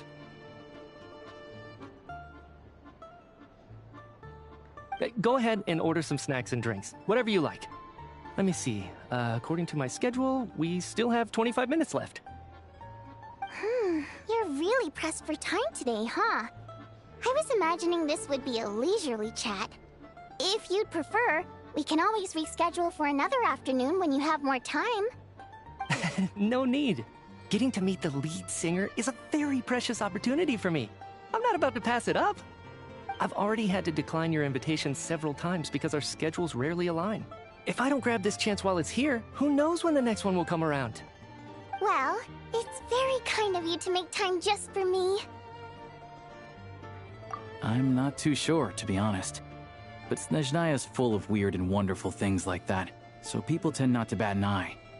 I'm sure the same will go for the Eye of Grey and Paimon. The reason I invited you out for tea and a chat today was to get some feedback from a true fan of the theater. Well, I genuinely have nothing bad to say. No matter how many times I hear you sing, it never gets old. It always seems fresh and new somehow. Maybe it's because the more times I listen, the more details I notice. Or maybe you simply improve with every performance, delivering it better each time. Thank you! I'm delighted to hear that. Could you give me any specific examples? Oh, yeah. The piece you sang today, for example. Beneath the Frozen River? Hey, what's with you? I'm just praising a good performance. I always used to find that such a bleak and lonely song. But the more you listen, the more you realize that it's not as cold and nihilistic as it appears. When you really dig down into it, there's a certain level where you're surprised by the emergence of hope. Wow, I'm impressed. I didn't expect you to pick up on that. Actually, I only tried out that angle after talking with a composer. Still, Beneath the Frozen River wasn't on today's program. Oh, really? But it's a classic. You sing it every time. Almost every time. Oh, well then, let me say a few words about that other all-time classic, Flying in the Wind from the Mountain Sparrow. I didn't sing that one today either. My voice wasn't quite up to it, so I switched it out at the last minute. Oh, but, Sorry, Mr. Mitya, but you were at the theater today, yes? Of course I was. Remember? I said hello to all the troupe members before the show started. You, Odette, and the others. So what did Odette sing today? Elegy of the Snow-Winged Goose, of course. Correct. I see. I see. You find my singing boring, don't you? That's why you don't remember a single song. Looks like I'll need to cut a few from the program next time. No, that's not it. I swear. All right. I'll be straight with you. I'm sorry. My mind was wandering as you took the stage today. I enjoy watching your shows because the exquisite performances stimulate the mind. It always sparks some inspiration for my research. So, whenever I get stuck at work, I come to the theater for a change of pace. Odette's dance during the Elegy of the Snow-Winged Goose today was simply incredible. It got me wondering what she's been going through recently. That look of sheer defiance in the face of utter tragedy? It was so inspiring. I started scribbling in my notebook right away. Not that I made a ton of progress in the grand scheme of things, but I still think it was productive. By the time I snapped out of it, the entire show had finished. So what you're saying is, you didn't listen to my singing at all? Unfortunately not. I'm sorry, I don't know which is more disrespectful. The fact that I don't always come for the show itself, or the fact that I missed your performance. Seems like things are getting a little awkward. Mitya just stepped into a conversational minefield. If there's one thing Vodyanitsa doesn't like, it's people who show disrespect for her performance. This meeting was so hard to set up. Don't tell me it's already falling apart. It's fine. I suppose this is affirming in its own way. At least, it shows that our performance really touches people's hearts, right? Don't let it bother you. It certainly doesn't bother me. She's showing a lot of restraint. Well, I'll be sure to let Odette know how much you adored her performance. Please don't say that. I always love your performances too. It's just that inspiration struck at the wrong time today. I'm usually all ears. I know, I can tell. That's why I value your opinion. I'm sure some people can't stand it when others praise their coworkers right to their face, but not me. No, sir. Fair enough. I still feel kinda bad, though. But you know what I really can't stand? People who only show up to the theater to pretend that they're cultured. Makes me sick to my stomach. Oh, yeah, 100%. There are too many of those people around. By the time they're walking out the door, they've forgotten all about the show. What's wrong? You look furious. I don't know if you've heard about the boss of the Eastborough manufacturing plant. He isn't even a theater investor, but he always demands the same privileges as actual investors. Box tickets only, premium drinks, even the right to request specific songs. Well played, Vodyanitsa. Seems like she's harnessing her rage to steer the conversation back on track. Now that you mention it, I've interacted with that guy before. I gotta say, everyone holds him up as an example of a benevolent businessman, but I don't know. I don't see it. Yeah, He couldn't care less about what's happening on stage. He's just there to flaunt his social status. I hate that I have to prepare programs for guys like that. What's the big deal with that factory he runs anyway?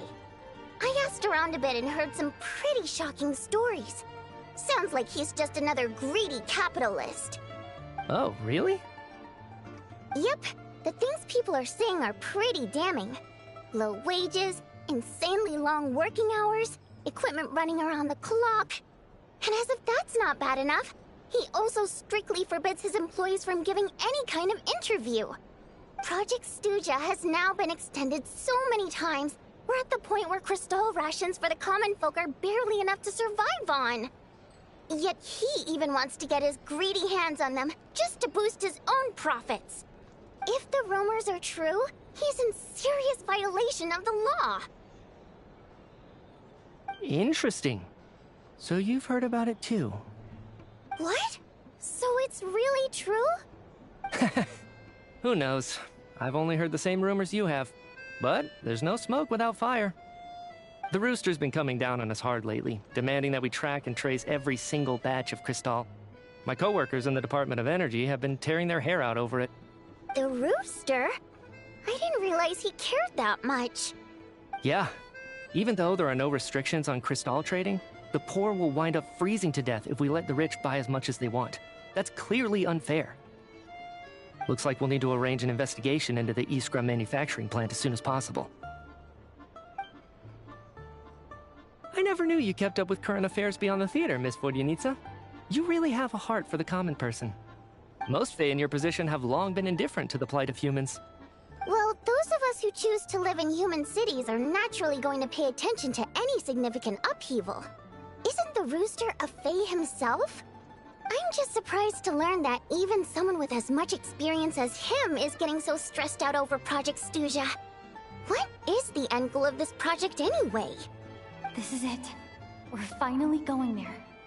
I'm sure Mitya can sense on some level that she's fishing for information. But since their conversation is so relaxed, he might just let something slip. It's stressing me out too. If I'd only made better progress with my research, things wouldn't have dragged on this long. Oh, so your work is related to Project Stuja? That's right. The Armory Palace needs a brand new energy source. Not the power of the Light Realm, and not elemental energy. Right now, the only thing that meets the requirements is the power contained within stellar linchpins. But harnessing that power is costly. Each step of the process requires enormous amounts of Kresnet crystal, from extraction to quantification to attempts at conversion. Progress has been painfully slow, and the team is getting burned out as time goes by. Sometimes, I see people staring into space as if in a trance. Could it be that this new energy source has side effects? No, it doesn't affect us, because the energy is used for... Okay, I got it. Stop choking me. Sorry. I can't talk about that. I think we're all just exhausted. We've been working ourselves to the bone for so long with so little progress to show for it. It's no wonder people are struggling to stay motivated. Seems like I owe you an apology. I shouldn't have gotten so mad at you for not paying attention during the show. Don't worry about it. I count myself lucky, to be honest. I don't envy the people who work closely with the Tsaritsa herself. I'd much rather be in my current position. At least I don't have to shoulder any major responsibilities. So they're trying to develop a completely new kind of energy. Yeah, censored by a scarf. Who would have thought? Oh, dear. It looks like my time is up. I'm afraid I have to leave. I'm so sorry. We ended up barely talking about the theater. That's okay. It was a pleasure chatting with you, really. Let's make up for it next time. Yeah, hopefully once the work pressure eases up a little, I'll be able to focus more on the performance, and then we'll have more to discuss. We touched on some confidential issues today. I'd be grateful if you could keep it between us. That could have gone worse. Nice job. Why was Mitya in such a hurry to leave, though? Sorry, routine inspection.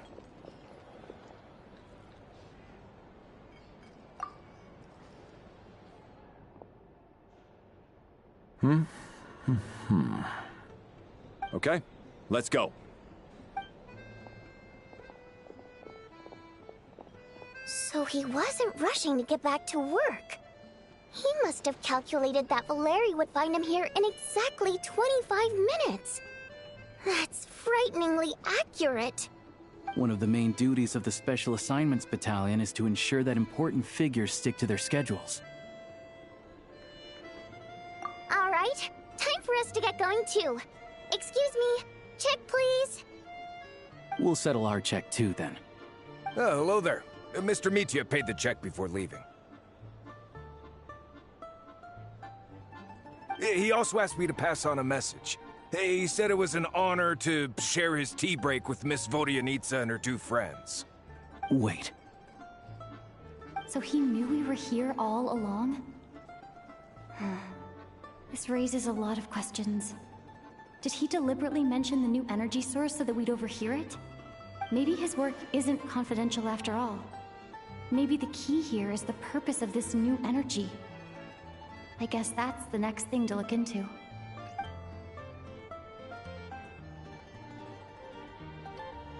Vodyanitsa and Alosha have both left. Time to head back and call it a day.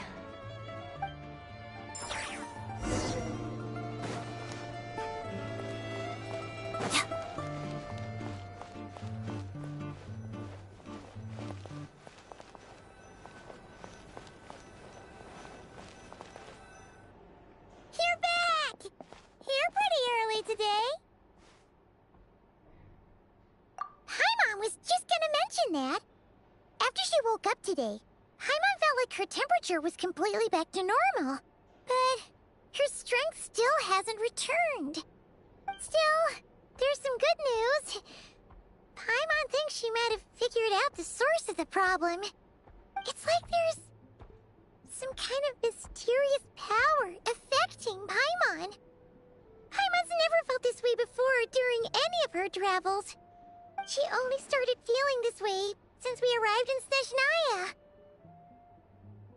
That's right. The Armory Palace needs a brand new energy source. Could that have something to do with this?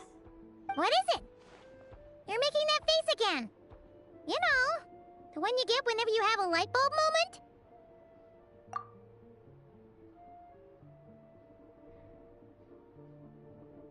So, they're trying to develop a new energy source here? And you think that might be why Paimon's feeling unwell? Well, Mitya denied that the energy they're researching has any side effects. Although, he did say that people working on the project have been having issues with their concentration and short-term memory. But even so, those are completely different symptoms from Paimon's. It's pretty faint, so it's kind of hard to tell. But if anything, it seems like it's coming from roughly the same direction as the Armory Palace. Sure, Paimon's with you there. But how, though? The Rokat only has a limited amount of intel. Oh, great point! They argue about Project Stuja every day. If we could sit in on one of their sessions, we might pick up some new leads. Good idea! Oh yeah, while you were out, Paimon tried all the yummiest looking desserts in the Potvoria restaurant. This one seemed right up your alley. So, Paimon saved some for you. Come try it once you finish writing your letter.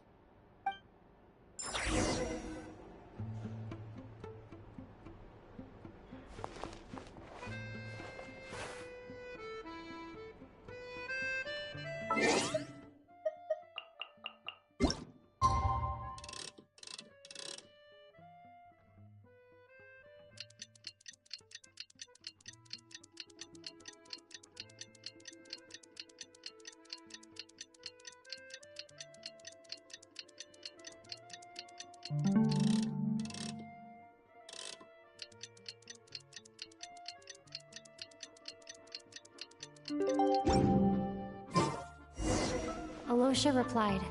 He says that we won't be able to speak at the Vecha, but he can arrange for us to attend as visitors. Time to get ready. Then head to the Snezhnograd Vecha. You're back!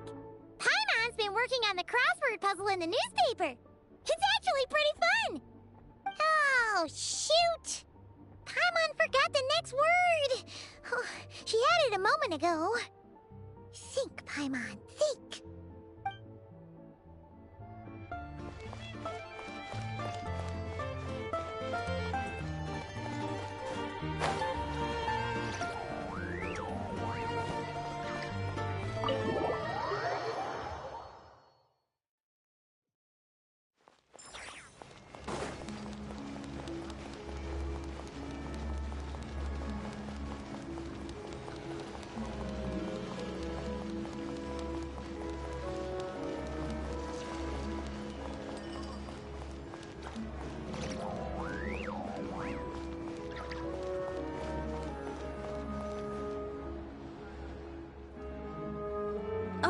Miss Vodyanitsa, prima donna of the Korolievsky troupe. What a surprise meeting you here. Will you be sitting in on a session of the Vecha? Sorry, I'm not taking interviews today. Oh good, you're here. The session's about to begin. Let's get inside. Please wait, Miss Vodyanitsa. Could you introduce me to your new friend?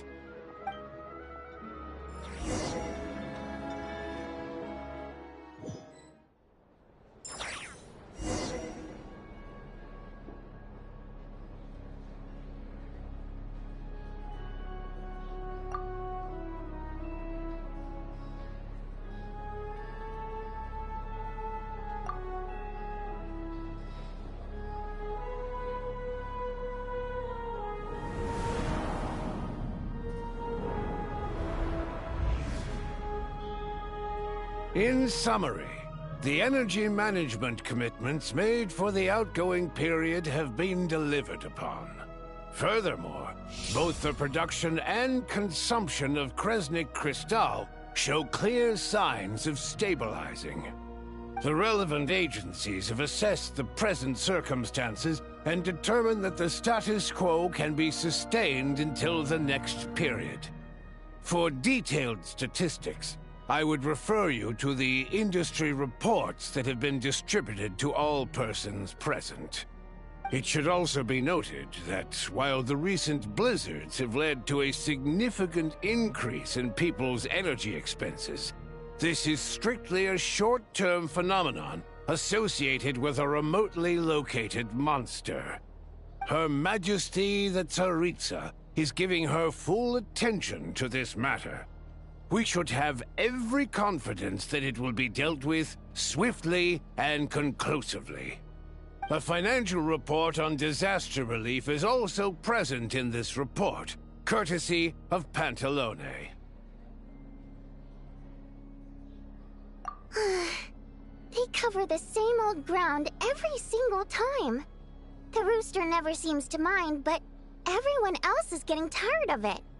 There's a general lack of trust.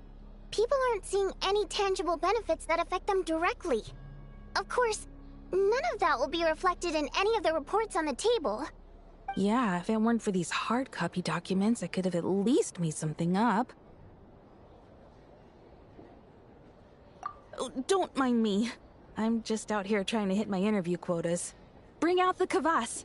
Ever read it? Best-selling newspaper in town. If I remember correctly, you guys don't even have a sales permit. You have to sell from stalls on the street. Okay then, best-selling street stall newspaper in town. Still counts.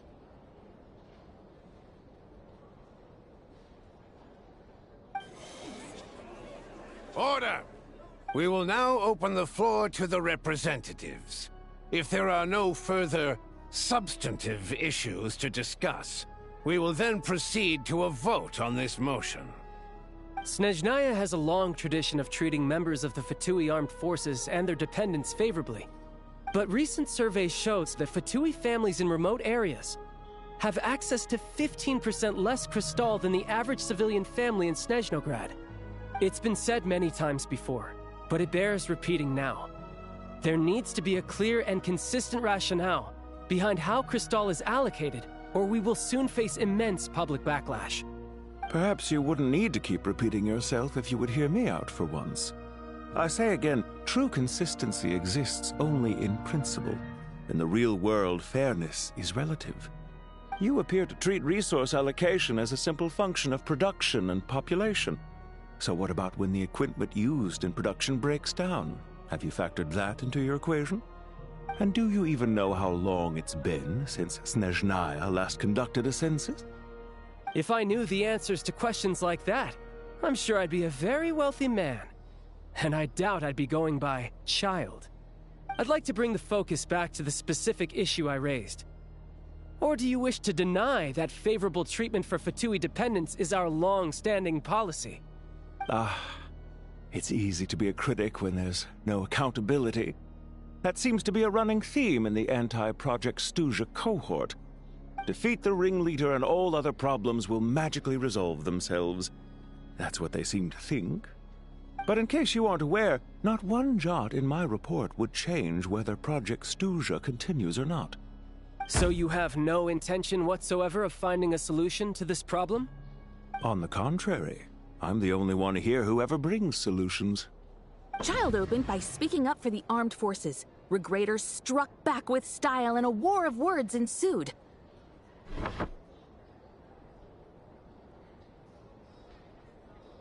Our reporter was live on the scene to get the audience's reaction as it all unfolded.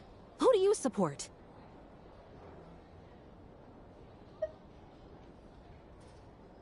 The people have spoken! Regrator delivered a deft rebuttal to Child, as we've seen so many times before.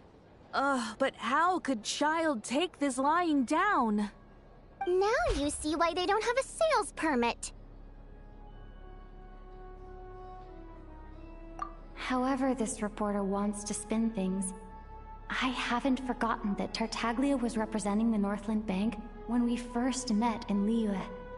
So, surely their relationship can't always have been this strained. You two are getting off topic. Let's focus on what the data is saying. Mr. Pantalone, may I speak on your behalf? Oh, please do. I'm more than happy to save my breath.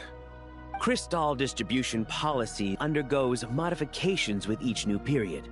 The ultimate goal being to find the most reasonable method of allocation, which I believe is what Mr. Tartaglia also seeks. But I fear many may have been misled on this topic by extremist activists. To clarify, Project Stuja is not the root cause of the problem. It is merely a framework for resource distribution. The most recent reports all point to Snezhnaya's resilience and adaptability during this period of fine-tuning, and give clear indications that a distribution framework is improving with each iteration. To make drastic adjustments without first considering the risks would likely do more harm than good. It would be a waste of the hard-won experience we've gained to date. Renowned scholar of finance, Arapov spoke up to clarify the fiscal logic, clearly alluding to social organizations like the Rokot in his words. With the notorious Lelek still active to this day, should the Rokot be held responsible? No, there is someone else to blame. She's just rephrasing what Mr. Pantalone said. The Rokot are the critics he accuses of taking no responsibility for their actions. As for Lelek, you won't have heard of him yet. He's currently the most famous member of the Rokot. Well, more like infamous. Ending Project Stuja has become an obsession for him. Unlike the more decent ones among us, he believes that votes in the Vetcha are all that matter. So whether it's threats, coercion, or bribery, he'll use whatever means necessary to get people to change their vote. And since we're already on the subject, what do you think of Lelek's methods? Are you for or against? Well, whatever the story is, his actions benefit us all. We stand with Lelek. At least someone here wants to take this discussion seriously. I've been considering that issue myself. What you really need is more precise regional data, right? I think it would be easiest to let the Fatui handle it, since they're already in charge of Cristal shipments anyway. We may as well get them to collect some data while they're at it. Whatever you need, you can ask the Fatui to look into it for you. In terms of supervision, I think the Druzhna would be a good fit. I had hoped to discuss this with Miss Vesna, but sadly, she's not present. I will be happy to take a note of your suggestions and present them to Commander Vesna for a decision upon her return. The Commander has always taken a keen interest in Project Stuja. However, given the Druzhna's demanding workload, I'm afraid it may prove difficult for them to provide any practical support. Let us refrain from jumping to conclusions until a concrete and actionable plan is in place. My apologies, Lord Rooster. There are numerous issues to address here, including manpower, time sensitivity, and reporting lines. Nevertheless, I support drafting a proposal. Follow the usual procedure, and it can be raised as a new motion for all parties to evaluate at the appropriate time.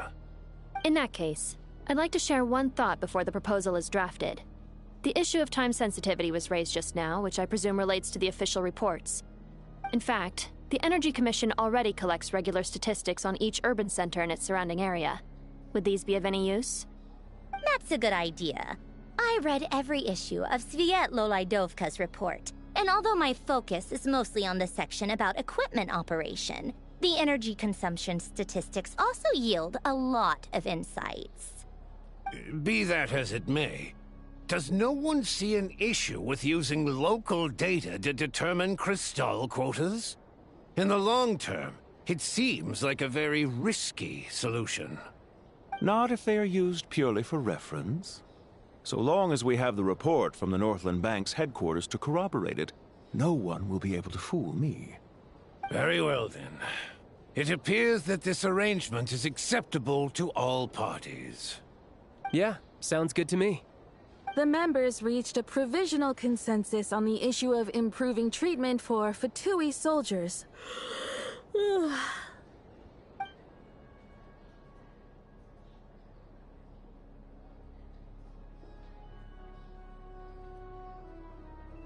Today, the prima donna of the Korailievsky troupe attended a session of the Snezhnograd Vecha in the company of a most charming young lady. The question on all our minds is, what is the true nature of their relationship? Write anything like that again, and I'm revoking your permission to interview the troupe. Got it?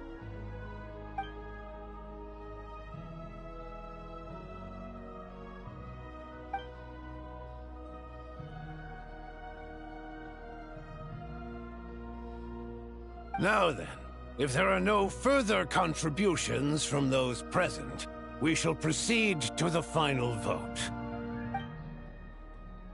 Hey, check it out! What made him vote against? Why now?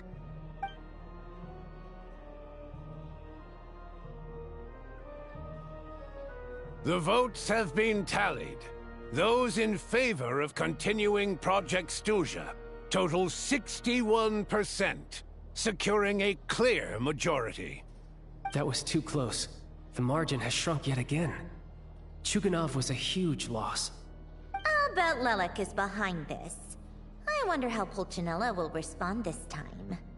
Chuganov. I see. Lelik strikes again. Yes, go, Lelik. Once Project Stuja is defeated, our unwavering support at Bring Out the Kvass will finally pay off when we make our comeback. I can taste our victory already! In accordance with the result of this vote, Project Stuja will remain in effect until the next Vecha period. Finally, may I remind us all, we debate only for the greater glory and solidarity of our nation. May the aurora shine ever on, and the tundra always stand firm. The session is concluded.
have to say, I really wasn't expecting Chulkunov to vote against Project Stusha.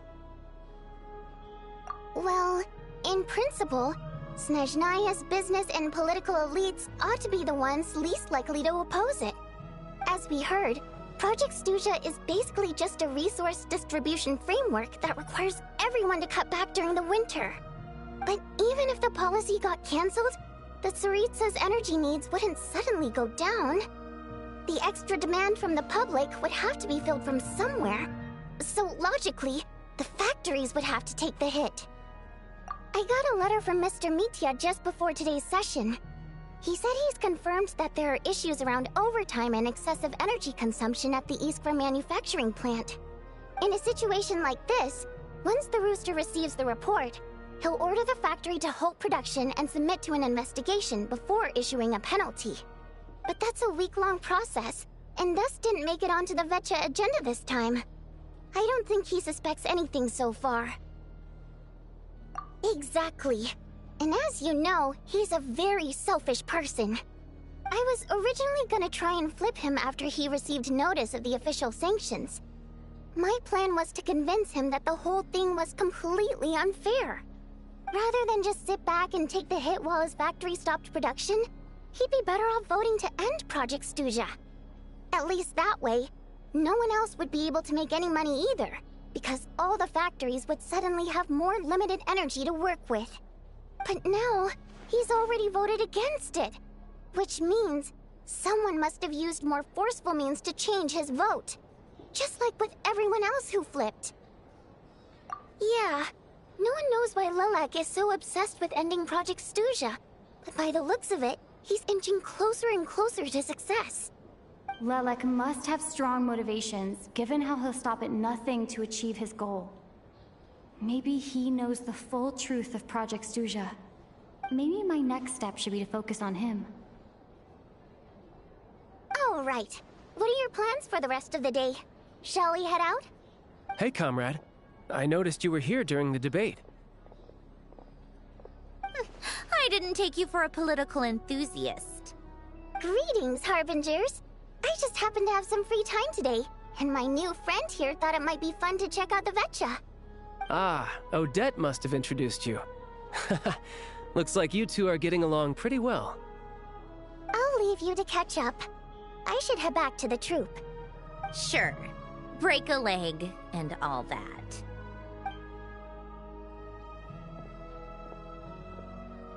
Thought it might be fun to check out the Vetcha, did you?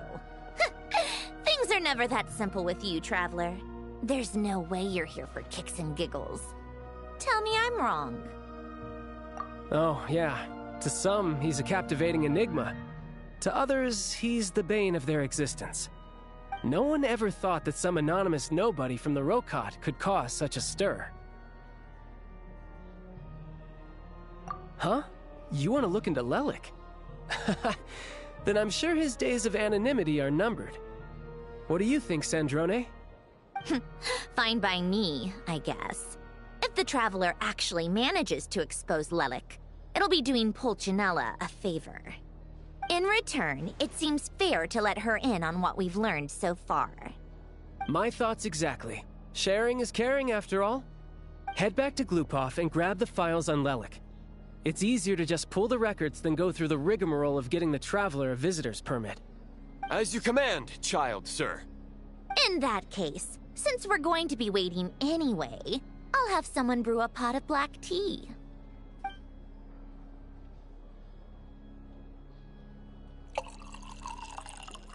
One common thread among the many incidents Lelik has been involved in is that the victims are all too scared to share any real information about him.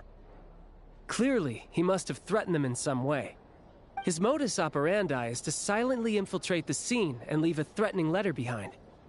But neither the letters nor the crime scenes ever yield any clues to his identity. So all these files have to offer are short statements by the people affected. They don't give us a lot to go on. If nothing else, it shows we're dealing with a trained professional who's versed in counter-surveillance. Yes, and to that point, he often strikes in highly secure locations. The victims are high-ranking and influential people who take their personal security very seriously. Somehow, Lelik slips right into their rooms without making a sound. There's never any eyewitnesses, nor the slightest trace of a break-in. If he can get in and out undetected, it means he can strike without warning. Not that that's ever happened so far, but the thought is enough to scare these people sleepless. It's hard to believe that a human being could pull this off flawlessly every time, so they switched the focus of the investigation to Faye. Unfortunately, no one's found anything yet. Careful, don't underestimate me. Although truth be told, I'd probably find it hard not to blow my cover. Direct confrontation is more my style. We haven't ruled out the possibility of Lelik being human. It's just, there can only be a handful of people in all of Teyvat who'd fit the profile. Faye, on the other hand, plenty would have the ability, but few would have the motive. No, not as strong as me. You'll never find the culprit with criteria like that. Let's go with a little weaker than me. There's no denying that Master is strong, but meticulous. We can only hope. She's just trying to find a reference point. Stop getting fixated on who's stronger than who.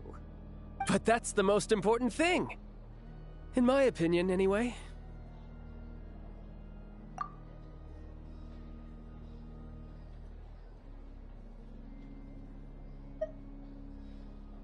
Odette. Yeah, that seems about right. Her skills are solid, and she's always calm under pressure. Except she's Fatui, so the likelihood of her working against us is pretty low. But yeah, much more accurate than your previous example, at least. No, wait a moment. Maybe we should interrogate that assumption. What do you mean? Which assumption? Her Fatui identity doesn't necessarily exonerate her. And when you think about it, the Rokot would be precisely what she needs to conceal her identity. Plus, she wouldn't need to be such a pro at covering her tracks. She'd already know where the Fatui will be and when, so she could choose the perfect time to act. Oh, yikes. I was just thinking out loud. Why is this starting to sound like such a convincing theory? Still, what reason could Odette possibly have for trying to call off Project Stuja? Arlecchino would be the best person to ask. She knows Odette best. Unfortunately, she isn't back yet. Rosaline used to open up to her in private about her struggles with Odette. As I'm sure you can imagine, Arlecchino is quite a lot better with children than Rosaline was. She gave her some tips on how to handle the situation, and Rosaline managed to reach a settlement with Odette before leaving. So I suppose there were at least no lifelong regrets left behind. Beyond that, I don't know the details about that side of things. But I do know that Odette definitely has a motive to hold a grudge against Project Stuja. The reason being, her father passed away during the early stages of the project. That was back before it had been named Project Stuja, when things were still being worked out. But in essence, it's remained the same ever since. Huh. The more you know. Rosaline was always so self-centered. I never understood why she started paying so much attention to Odette. Is that such a surprise? If you cast your mind back, you may remember that Rosaline and I weren't exactly close. We had tea together a few times, but that was about it. Odette's past is no secret. Her father was a Fatus, and her mother was a very famous ballerina. On the surface, it looks like she followed right in her parents' footsteps. But the truth is quite a different story. After her father passed away on a mission, her mother was overcome with grief. She broke her leg during a performance and could never dance again. Odette was only interested in ballet at the time, but this tragedy left the family with both breadwinners gone. They could barely make ends meet. Per Capitano's policy, family members of Fatui who died in the line of duty had to be appropriately accommodated and provided with adequate assistance. So, regardless of how Rosaline may have felt about it, it fell to her to resolve the issue of Odette's family's livelihood. In the end, the solution they agreed upon was to have Odette join the Fatui. Right, because the alternative would have been a one-off compensation payment, I guess. In that sense, joining up was definitely the better option. Still, she must have had mixed feelings about it, right? If she doesn't even like the Fatui... It's just a theory. A possibility. But as a motive for Odette to become Lilac, it holds up. That said, I have no idea where Odette's head is at right now, or what her conflict with Rosaline was about. Plenty of people were on bad terms with Rosaline. I have no intention of trying to figure it all out. Yes, but there's not much point in discussing that now. Yeah, back to Lilac. Since our investigations so far have turned up next to nothing, we've got nothing to lose by trying a new angle. Funnily enough, Tonya and I had actually made plans to go to the theater tomorrow to watch Odette's rehearsal. Unfortunately, thanks to this Lilac situation, I'll be stuck working overtime again. Which means you can go in my place. No point wasting the ticket. Plus, you'll get to meet Tonya. Spirit Seeker. Quite the classic ballet. It was passed down through Odette's mother's family for generations, though it hasn't been performed in years. But Odette's been practicing it diligently, and it's finally ready for a return to the stage. Excitement is through the roof. Tickets for the official performance sold out long ago. Tonya's excited for it too. She's desperate to see it no matter what. Personally, it's not really my kind of thing, but since she's my little sister, I had to figure something out. I've actually seen it several times before. The story's pretty straightforward. The lead character follows a trail of clues left behind by a spirit, gradually recovering her memories along the way. It's a tale of love and regret. So not exactly reinventing the wheel, at least by today's standards. But when that classic melody kicks in and the lead character begins to dance, it always gets me. It really is beautiful. Not an easy dance to do justice to, though. I know it's always been Odette's dream to perform this piece, but I'm not sure she's really ready. In that case, I think that even if she is Lilac, we should wait until her performance is over before we respond. I'll let you take it from here, comrade.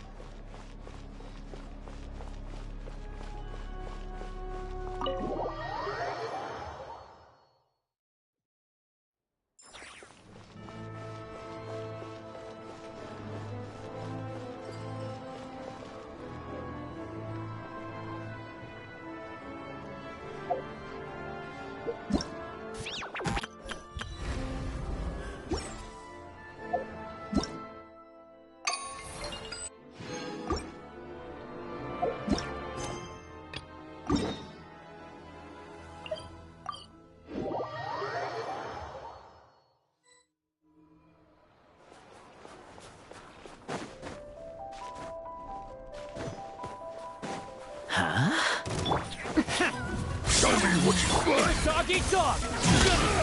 Time to relax. Just you? Enough! Shut up! Run faster.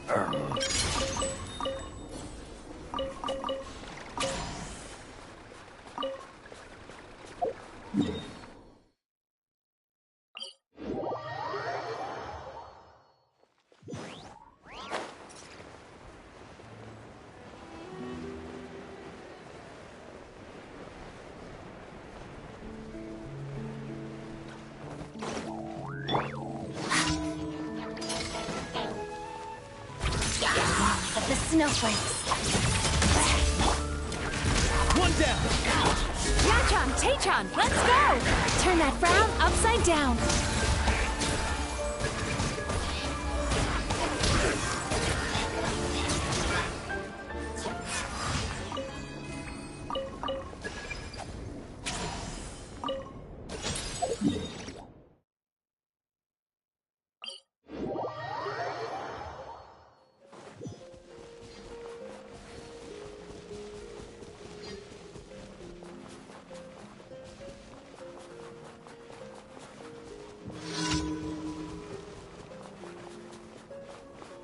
Come no closer. Time to relax. Condense and crystallize. Impossible. Impossible. Cast your worries to the wind. Take a break.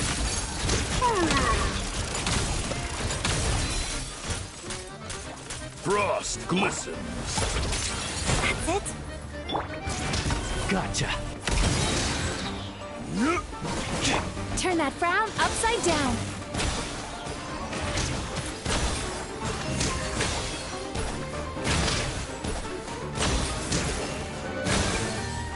Together. One down. Time to relax. How could this be?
Ad Astra Abyssosk.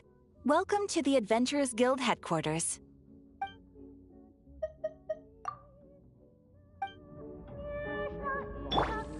Welcome to the Adventurers Guild, my lady. Is there something I can help you with? Thank you for completing today's commissions. Welcome to the Adventurers Guild, my lady.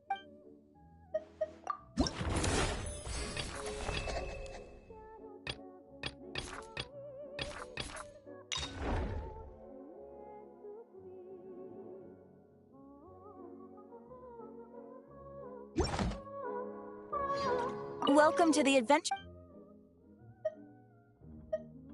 Farewell, my lady.